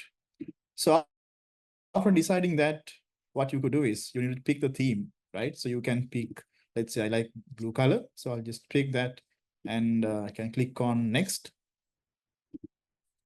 step, right? The next step is linking the Firebase account actually, right? So like I said before, Firebase account is really is really needed, right? So first of all, you need to sign up for Firebase service, and you can create a project on Firebase, and then you can actually find out this project identifier in your project settings. So if you go to this section called settings, the ID is right here. You can just copy and paste it, and you can put it here and connect it, right? So it's that easy. So, and then you can click on this option which says complete Firebase setup and generate files. It's going to take somewhere around 1 minute, 1 to 2 minutes. and it's going to generate all the necessary files, and it's going to integrate the Firebase application, the Firebase databases, authentication, and every single thing along with the application. So now it's done. Start building, right? So cool. Now you can see, right, we have a very basic interface which is predefined. So we are using a template, like I said before, we are using a template. So you can see the template design is over there. And if you go to this section in the sidebar, you can keep adding new screens actually. See, these are the all of the screens we have in Flutterflow in this particular application. So if you want to add a new screen, you can do that very easily. See, there's a plus icon over here. Once you click on that, you can add a new screen as well, and you can keep on building on top of this framework, right? So now let's see what are the screens we have in this demonstration. So we have something called dashboard. So you can see in this example, they have given like meal recommendations, meal name, and the diet as well. And then there's something called meal details. So it's a section that we can go inside the meal and see, okay, what are the ingredients and what sort of items are there. So that sort of things are there. And as part of the onboarding flow, we have the forget password, the diet preferences, onboarding, create an account, slideshows, and sign in process. And everything is there, right? Splash screen and about us pages, preferences, right? So all of these pages are actually there. So these are required. So what you can do is you can keep on modifying this. So for an example, if you go to this particular icon, you can see in the left top corner, there's something called widget palette. This is where it has all the components. For an example, let's say if you want to add an image, if you want to add a drop down or some sort of other icon, you can easily, drag and drop it like this, and you can place it in the way that you wanted actually. See, it's that easy. And you can set the spacings and sizes. Everything can be set from the size panel, which is there in the right corner. So I'm not going to take much time because it's due to the time constraints, as well as just making sure that you all are aware about these platforms. And hereafter, you all can, work with this and get your applications done easily with Flutterflow. And I'll talk about the capabilities as well. Anyway, this is one of the very basic use cases on Flutterflow. And let me go to the coding aspects. So I know that some of you all might be coders as well. Those who are in the hybrid track and the full code track. So some of the people might be interested in working with the code. So Flutterflow supports the hybrid approach because they support both no code and the code as well. See, if you want to edit the code in the top right corner, we have this option, which is a developer menu. And then we can easily, edit the code from the web dashboard, or even by connecting something like VS Code, we can easily do that because Flutterflow has a desktop application also. If you want to use your favorite IDE, something like VS Code or something like Android Studio, we are free to use that actually, right? We can totally use something like VS Code or something like Android Studio to build the application if we have the Flutterflow desktop version in our computer, right? So these are the capabilities. And then moving forward, let me show you one more thing, right? So in the top middle, you can see there's something called project issues. So before we get things started, we should make sure that these configurations are set up, right? For an example, you can see it says there's something called Firebase rule setup, right? So we have to make sure that the configuration is properly done. So you can validate these things and you can deploy the rules and the Firebase configurations. So every single thing we have to make sure that we are completely free of these errors before we deploy. So these are actually warnings, but these are prerequisites because we are deploying this application on top of Firebase as well, and we are using the Firebase services. We have to make sure that these settings are properly being addressed, right? So we have to make sure that these configurations are deployed as well as all of these settings are done properly. But don't worry, I know for the ones who are just getting started, this might sound a bit complicated, but don't worry. There's a quick start guide which is there on their own website. I can share the link with all of you. So then you all can properly go through it and understand how things are working because they have given a comprehensive guide on how to get things started step by step. Right. So I see we have a question. Yes, Yeah. Yes, Dr. Hamza, you have a question too? Yeah, please go on. Yeah, I have one question. Thank you first of all. But I built an application with a backend I'm using a different platform and Supabase as a database. So I already have some tables in there and data as well. So if I connect this app, I haven't used it before, the Flutter Flow, but if I connect that to my database, is it um, the same flow? Can I bring data, fetch data into my application and continue with my application uh, in an easy way without doing massive changes? Thank you for that. For Yes, that's a great question that you raised in terms of Superbase and Flutter Flow connection. So here's the thing. So Flutter Flow X actually natively supports for Firebase, right? They had the Superbase support as well because we are free to change any source code. Like I showed you earlier, from the code editor, right? We have the freedom to make any changes to the code, install any packages, and do the authentications. So if you are familiar to coding, definitely you can do that as well, because we have the full freedom to work with their code and we can do any modifications. So that flexibility is there in terms of Flutter Flow, because we don't have to stick to Firebase. So if your data is already there in Superbase, definitely we can do. So we have backup option as well. Let's say if you are less tech savvy in terms of the technical configurations. So in that case, we have option as well. You can easily migrate the data from Superbase to Firebase as well. So in that ways, without implementing much technical configurations, you can easily get things started. So that's the second option you have. So the first option is integrating with the technical code base, because we have the full freedom here. Second option is basically migrating the data from Superbase to Firebase and working with that. I'm not familiar with the Flutter code. So if in my other application I used Firebase from the beginning, right? So I Yes. have a full application or full website built with Firebase database. Can I use the same database with this application without doing code changes? I'm not good with Flutter code. That's the point. That's perfectly fine. So I'm just sharing a screen, as you can see, like I mentioned earlier. So if you already have an existing database, maybe on Firebase, right? You can definitely take it here. So just as I mentioned, so there's a section called data schema, right? So data schema section, you can easily connect this schema along with the schema you have defined in the Firebase database. So let's say if you already have a website which is connected to Firebase, straight away you can have the integration between the Firebase database and the Flutter Flow connection. And easily you can modify those information and using the schema that I'm displaying over here. And you can make sure that these models are configured in the way that you want it. Thank you. And it will not build the same tables again. For example, the users table, the permissions, the roles, it will not be built again. No. Okay.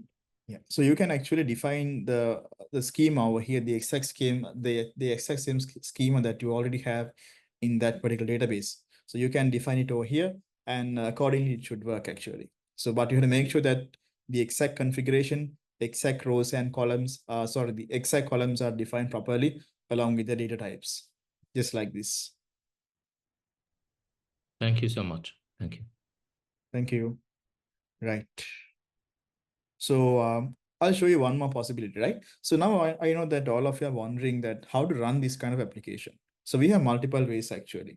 So Flutterflow has given a way that we can preview this application. See, you can see in the top right corner, there's option called preview application. So if you want to see how the UI is looking like in the final production, we can just use the simple preview option. You have to note that this is not a real application run, right? It's using a web view to render this application. It's not a real run. So you have to always keep that in mind. With the preview, you can actually interact with their functionalities. It's just a preview of a UI. So we should always keep that in mind when you're testing. But there's a way of actually running the application also. As you can see in the corner, we have this thunder kind of icon. So here, if you click on that, it's going to trigger the preview, right? So here you can actually go through the whole process. So as you can see, it says you are setting up a testing session of your application. So it's going to take somewhere around 2-3 minutes. So I'll show you a predefined one already that I've already set up before. If you go to the preview section, you can see this is, give me a second.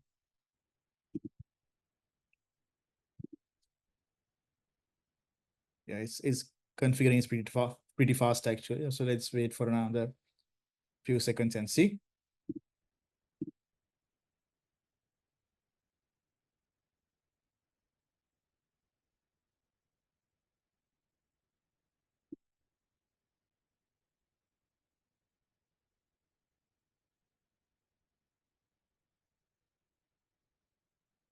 Right, so you can see the code is being compiled to source code, and yeah, there we have, right? So now you can see the application is loading. It takes a few minutes, but don't worry, you all can try it yourself as well. It's more like a test session, right? But there are multiple ways that you can test this application. One way is that you can try out here in the web dashboard. It's going to take a while, or you can connect your own device using the USB debugging. Let's say if you have an Android phone, you can easily enable USB debugging on your Android phone, and you can connect it here, and you can test your application. That's number two. Or you can export this application into source code. For an example, let's say if you want to try out in your own environment, maybe on VS Code, maybe on Android Studio, the Android Studio or some other ID, you have the freedom to export the whole code into the Flutter application, and you can test it there, right? So now you can see the application is loading, right? The screens are working properly, and yeah, but there are some other configurations that I missed to do actually, right? So for an example, if you go to the issues, there are still more issues that I had to fix. So that's why it's on loading up to after this point, right? So once you fix all of these issues, the application should perfectly load. And from there onwards, you can keep on building a perfect application using Flutterflow. And also at the end of the day, once you're done with the full development, you have the freedom to develop, to export the APK file, and then you can actually upload that to Play Store production. So this is one of a kind of a hybrid application where we can work with both code and with drag and drop builder. That makes your life much more easier. So with that being said, I want to hand it back to Kripa to continue the session. So if there's any questions, guys, feel free to ask me, or you all can use the comment section as well. Yeah, over to you, Kripa, again. Thank you, Suresh, for that. I think there are some questions. All right. Yeah, Yeah, I'll take it. yes.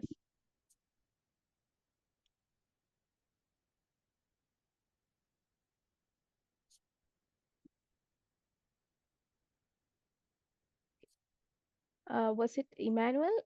Did you have a question?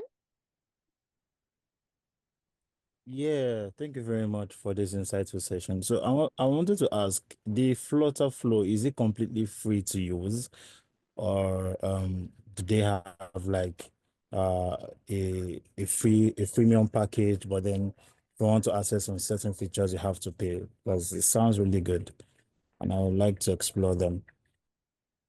Definitely. It's a great question. So it's actually not it's a freemium application. So they have the free plan, and they have the paid plan as well. The free plan is completely free of charge. You have the code builder. You can make your 100%, you can build the application. But there are several restrictions, right? With the free plan, you can definitely build a web application, but you can't export the APK, right? That is required to be used for the place of publication. But they have the second plan, which is standard version. With the standard version, they have the facility to export your application as an APK file or a AB file. So I would say if you're exploring Flutterflow, maybe you can go for standard package, because at the end of this program, you'll need to submit that APK file. So because of that, I would recommend using the second package, which is standard package, which is $18 per month. So you can try it out as well. I just shared the pricing plan in the chat itself. All right, thank you very much.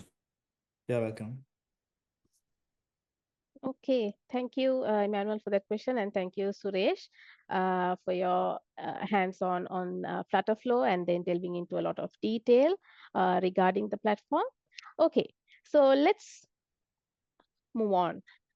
So when it comes to building your MVP, there are some UI UX essentials that you can actually keep in mind So I would like to reiterate again that MVPs are not about full polish. We are not looking for pixel perfect applications, but they must be usable and functional. So when I say they are usable and functional, they should not be broken, or a confusing experience inside the app that you're building will actually kill the feedback that the users are going to give you. It's a lot of important feedback that you're going to get, but if you have a broken application, that means it's not usable, there are parts of your application that doesn't work, then you're not going to be able to actually tap into the full potential of what you're going to learn from the users. So there are some visual design principles that you can keep in mind for your MVP building stages. So first of all is just stick to a minimal clean design system. Now, why a minimal clean design system? Because the short answer is that clarity, speed, and focus. So when you build a minimal system, you have no distraction. The user who's going to use the system is not going to be distracted by all the different things that's happening on the screen. Their focus is only going to go to the main part of your application. And it also means that your application will load faster, because you don't have to load a lot of things on your UI. It'll load faster, it'll work better on many different devices. And also, if you have a team that's building the application and you are also restricted for time, right? You have very fewer design decisions as well. Okay, so when it comes to that, you can also stick to maintain the minimal design. You can stick to just one or two fonts. You don't have to go into using too many different fonts, too many complex fonts. Sometimes fonts won't load properly if you're trying to use some custom made fonts. So try to stick to one to two fonts, stick to a neutral color palette if you can. You can also get help from different UI kits that are available for your applications that you're building to be able to see. It'll help you to build your apps according to the color and the themes if you're not coming from a UX or UI background.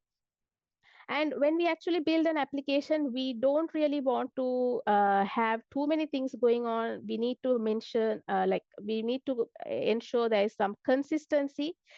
Just because we say we don't want it to be a fully polished product, we need it to be consistent, not messy. We need to have button shapes and spacings, all of them consistent throughout your entire application. So in most cases, sometimes we see apps, you have one page which is built in one particular way, and then you click on something, you go to the next page, and there it's totally different. So we need to maintain consistency. And also functional feedback loops. So when your application is doing something, like for example, it's fetching some data from the database, you can show a little loading icon. You can show some error messages when there is an error, and give enough information to the user to say, okay, this is what's the status of the app right now. It's not loading, or the data that you've requested is not available. You can also show success messages. So we know, okay, something has happened properly, rather than allowing the user to second guess your application. So these kind of micro interactions, it might seem not much, but these kind of micro interactions can actually build a lot of trust. It can keep your user informed about what's happening, because we need to make the user able to use your product, right? So these will actually help the app to feel more responsive, and you can get better feedback from your users. And then you also have microcopy. So microcopy are actually these tiny pieces of text that you find on like labels and buttons and error messages. So for instance, in the mood meal application, you could have a label that says, how are you feeling today? That will set the context for the entire app, so the user know what he's doing. Then call to actions or CTAs. You can have specific CTAs on buttons. On the button, you can have the text, show me meals, rather than just having a generic text like submit. So when you do that, the user is able to understand, and it will actually guide the user without having to have any visual guides or YouTube tutorials on how to use your apps. And you can also have meaningful error messages so that the user knows what he's doing wrong. So good microcopy actually reduces a lot of friction inside the app that you're building. It keeps the users moving forward without second guessing themselves. And this is the heart of the MVP design. If users don't really understand your MVP's UI in 5 seconds, your experiment is failing before it starts. So imagine you're on a highway and you see a billboard and you read some message on it, but the message isn't instantly clear for you. It's missed. It goes to the right to the back of your head and you wouldn't think about it again. It's the same thing with the apps that you're building, or the first kind of the first version of the product that you're putting in the hands of your users. If the users cannot understand or figure out what your app is doing, then you are likely going to lose them and their useful feedback, right? And also one thing that you have to keep in mind is that users don't read. They scan. They just go through your application. They don't want to do it in the correct steps that you would want to do it. They would just they use the app. They just click here and there, and they try to figure it out on their own. And if they can't figure it out, then they are going to be frustrated. So clarity is everything in an MVP. Your MVP should be able to answer questions like, what is this application about? What should I do next? And can I trust it? Okay, so let's get to some best practices that you can have. I'll quickly skim through some of these. I know that most of you are working on some full code or low code platforms. So if for the teams that are using full code or low code, version controlling will really help you because it can track all your code in one place. It can track it safely, and you can collaborate with a team without overwriting each other's work. You have full control of all the code from the beginning till the end. So it's something that you can think about. For teams that are probably using platforms like Adalo, you wouldn't really have Git support, so you cannot have integration with Git. So in your case, what you could do is just take regular backups of the product that you're building. And also something that you can think about somewhere in the middle of your development phase is you can try to automate your builds and your deployments using CI/CD. So CI/CD is continuous integration and continuous deployment. So this is where we automate the testing, the building, and even pushing the new versions of the apps that you create into the App Store. So it will reduce a lot of human error, and there's no manual work, so it's mostly automated. It will help you from all those last minute deployment chaos. So this is something that you can, if you already haven't thought about, you can think about something like this somewhere. Once you have started building your features, your core features are almost done, you can start thinking about having a pipeline.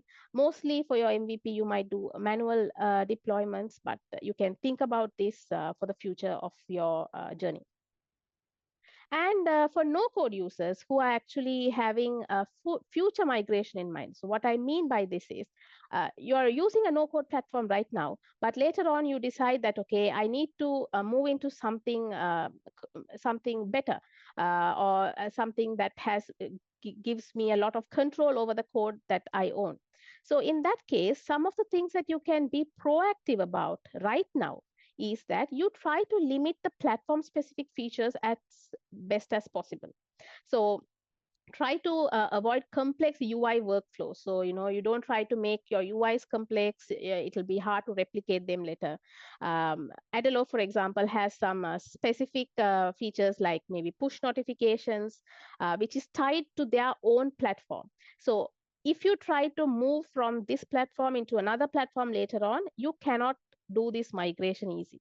So try not to be tied deeply with the platform's features, like maybe the Adalo database or all of the Adalo's backend. Try to maybe use third-party tools or APIs wherever possible. So you could use, for example, instead of using an Adalo database, you could probably use Firestore, you can use Supabase, something like that from the beginning. So when you actually move from no-code to full code platforms, it will be easy for you to retain all that information without having to do everything from scratch.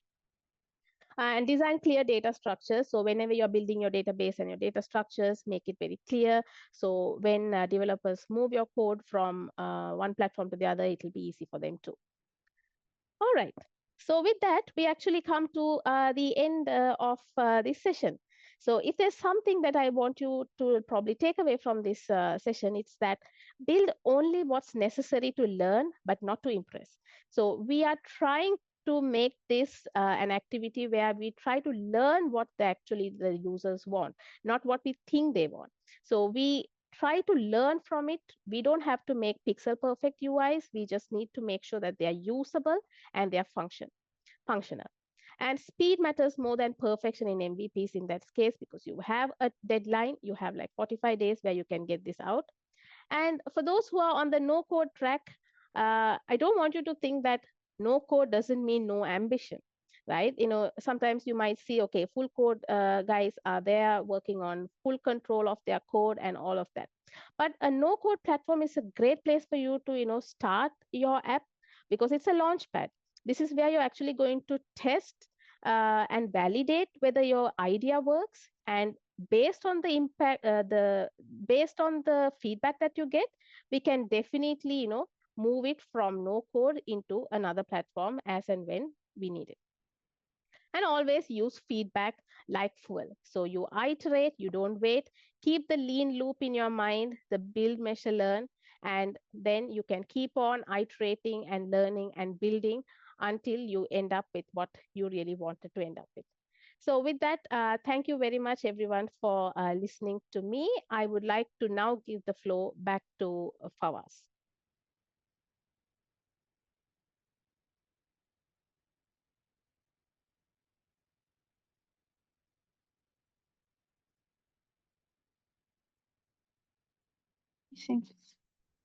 Hi.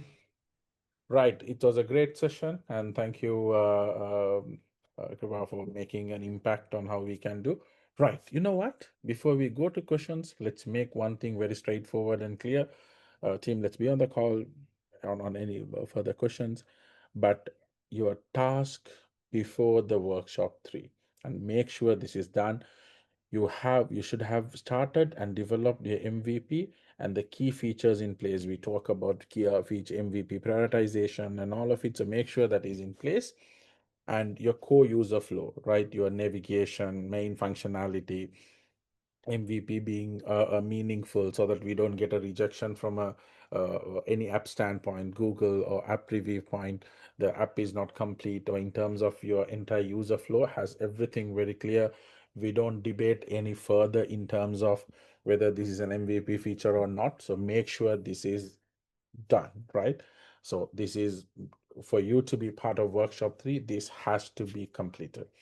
And obviously the Google Play developer account, most of you are submitting on Google Play, apart from one, like few specific, which we need to make sure we are part of app developer program, because you use the Apple feature, you don't go ahead and publish in Google Play. So, but to make sure that everybody have made sure the Google Play developer account is created and verified.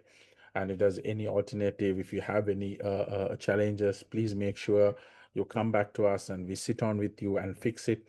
And you all know the link for the extra support to go ahead, and Team Rabia, just please put that also right now on the chat. You have a mandatory call Tuesdays and Wednesdays, and just apart from that, you anytime you can request support. So we are here as Create Apps Team Accelerator team to make sure we are available to sort your problem, but you need to take the efforts to that is being sought. So these two are mandatory that we are being done. So it's a preparatory task, which you need to be available before workshop 3.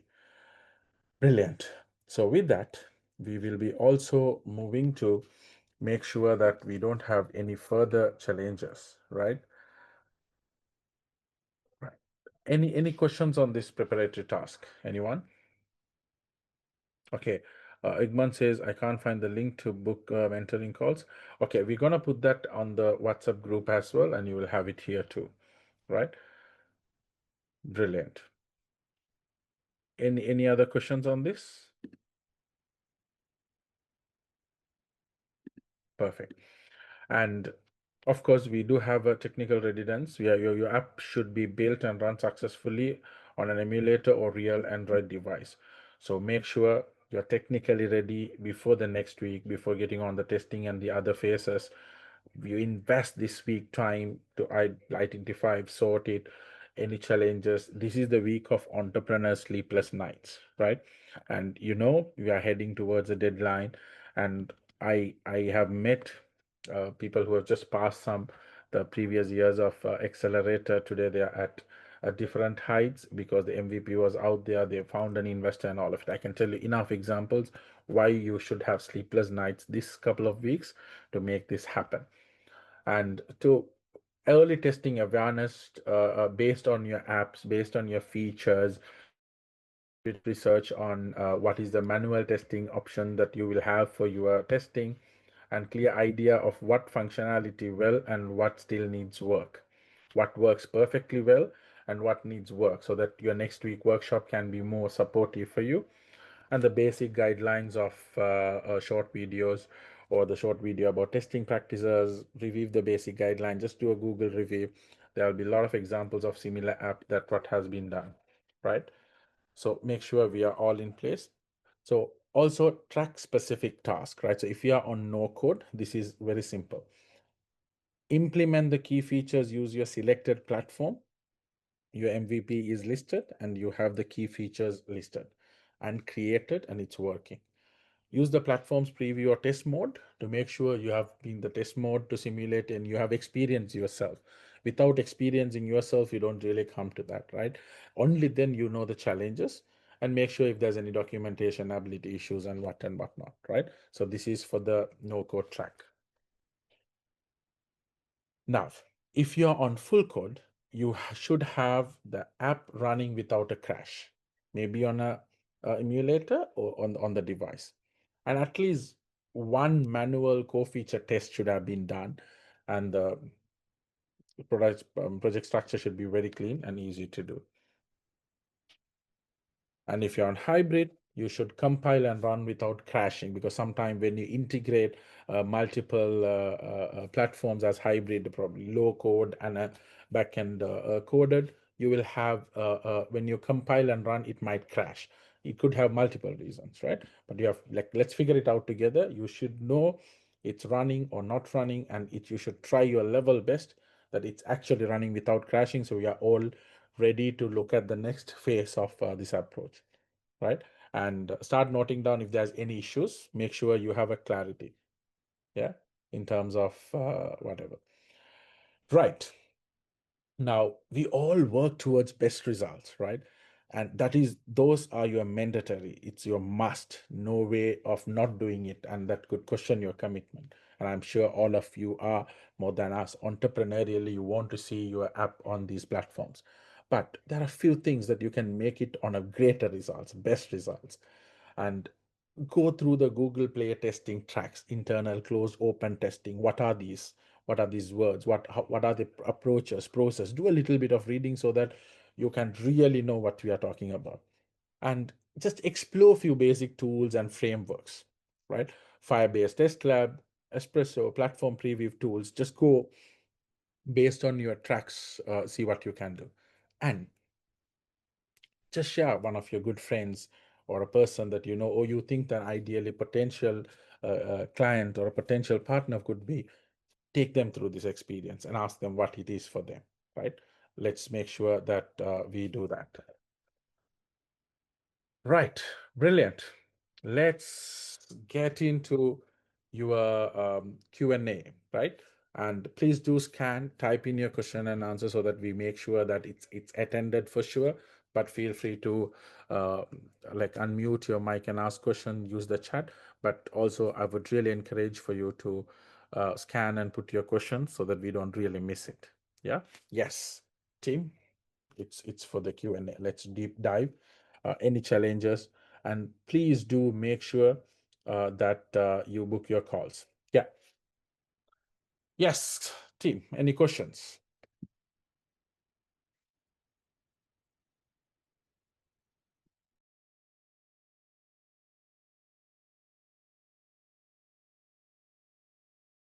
I see if you're typing in, just putting your scan for again to have it. Yeah.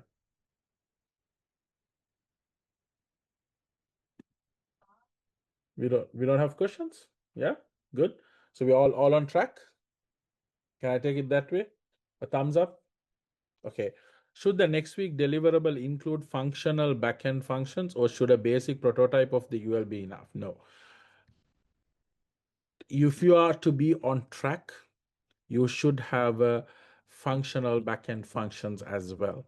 Yes, I understand that can be challenging depending on what stage of your idea or what track you are taken and all of it. But I would say don't just keep it to UI or a basic prototype, because you already have that to an extent. Your Figmas was in place, UI was in place, most of it was in place. So our at most deliverable is a functional MVP, right? So as I said, the task is that no code platform should be able to function it by itself. And then also hybrid should be able to function your app without crashing, should, or at least on an emulator, or at least on the mobile or a mobile device. Only then we can really focus on the testing components. Yeah. All right. Brilliant. And I think that's a question that which all of us would have had. Great. Any further questions? Anyone want to speak? Anyone want to chat? All right. I hope we have asked a lot of questions, and we are all about making sure the actions are being taken. Right. Let's wrap it up with an energy of, let's define an MVP in the version of yours. What do you think about? It could be like a most valuable pizza, maximum vibe picture. Like, I know it's the MVP, which is gonna stress us, or which is gonna focus us for the next couple of weeks. Yeah. So, how do you think? Okay, I would love to make MVP sound like this, right? So MVP, this could be, and this is definitely only wrong answers. I don't want a right answer, which we all know, which we not only know, we work on it, right? Minimum viable product of yours. What is a wrong answer which you would like to be a creative version? Scan, and I would really, really would love to see your creative versions. Um, imagine that's what you're gonna remember as an MVP for next. Okay. The same QR code, we just get on and get us the MVP for your wrong answers. And it has to be only wrong answers.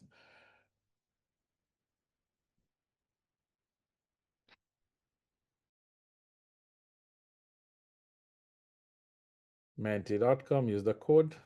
You have the QR code before. I'm waiting to see some great approaches.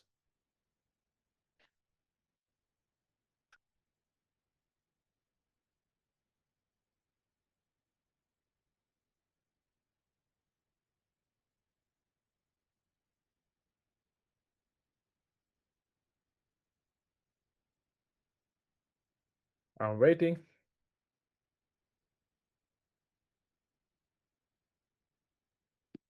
Waiting to wrap it up. Yeah. Let's see, what are your responses? We're yet to get a response. Come on, put something what you remember your MVP as, so stress-free MVP for next couple of weeks, right? What would you define the MVP to be wrong? Like, how would you like to be called?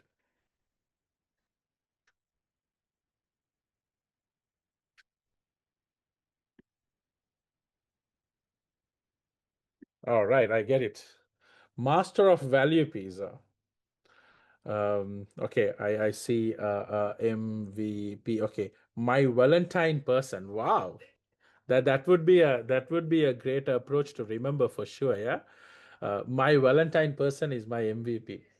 Oh, Moose versus Penguin. All right. Most valuable person. Wow, what a personalization on it. Great. So I think the Valentine is also taking over now, yeah? Wow, brilliant. Great. So these are different ways you could motivate yourself to remember, and just MVP could be like, okay, I'm building the most valuable person, right? I'm the most valuable player. Wow. It's all about money. Great. And yes, so my personal Valentine. Great. So see, just keep yourself motivated, and let me wrap it off with one thing. No matter what support system exists, It's you who is going to make it. And that was brilliantly creative. Let's focus on MVP, minimum viable product. Let's have it ready. Wishing you all the very best. Make sure that you book your calls for tomorrow and day after, and that's not limited. Make the maximum use of if you need on-demand support further, but do not forget you have a mandatory calls for tomorrow. Thank you very much, and see you next week. Happy learning!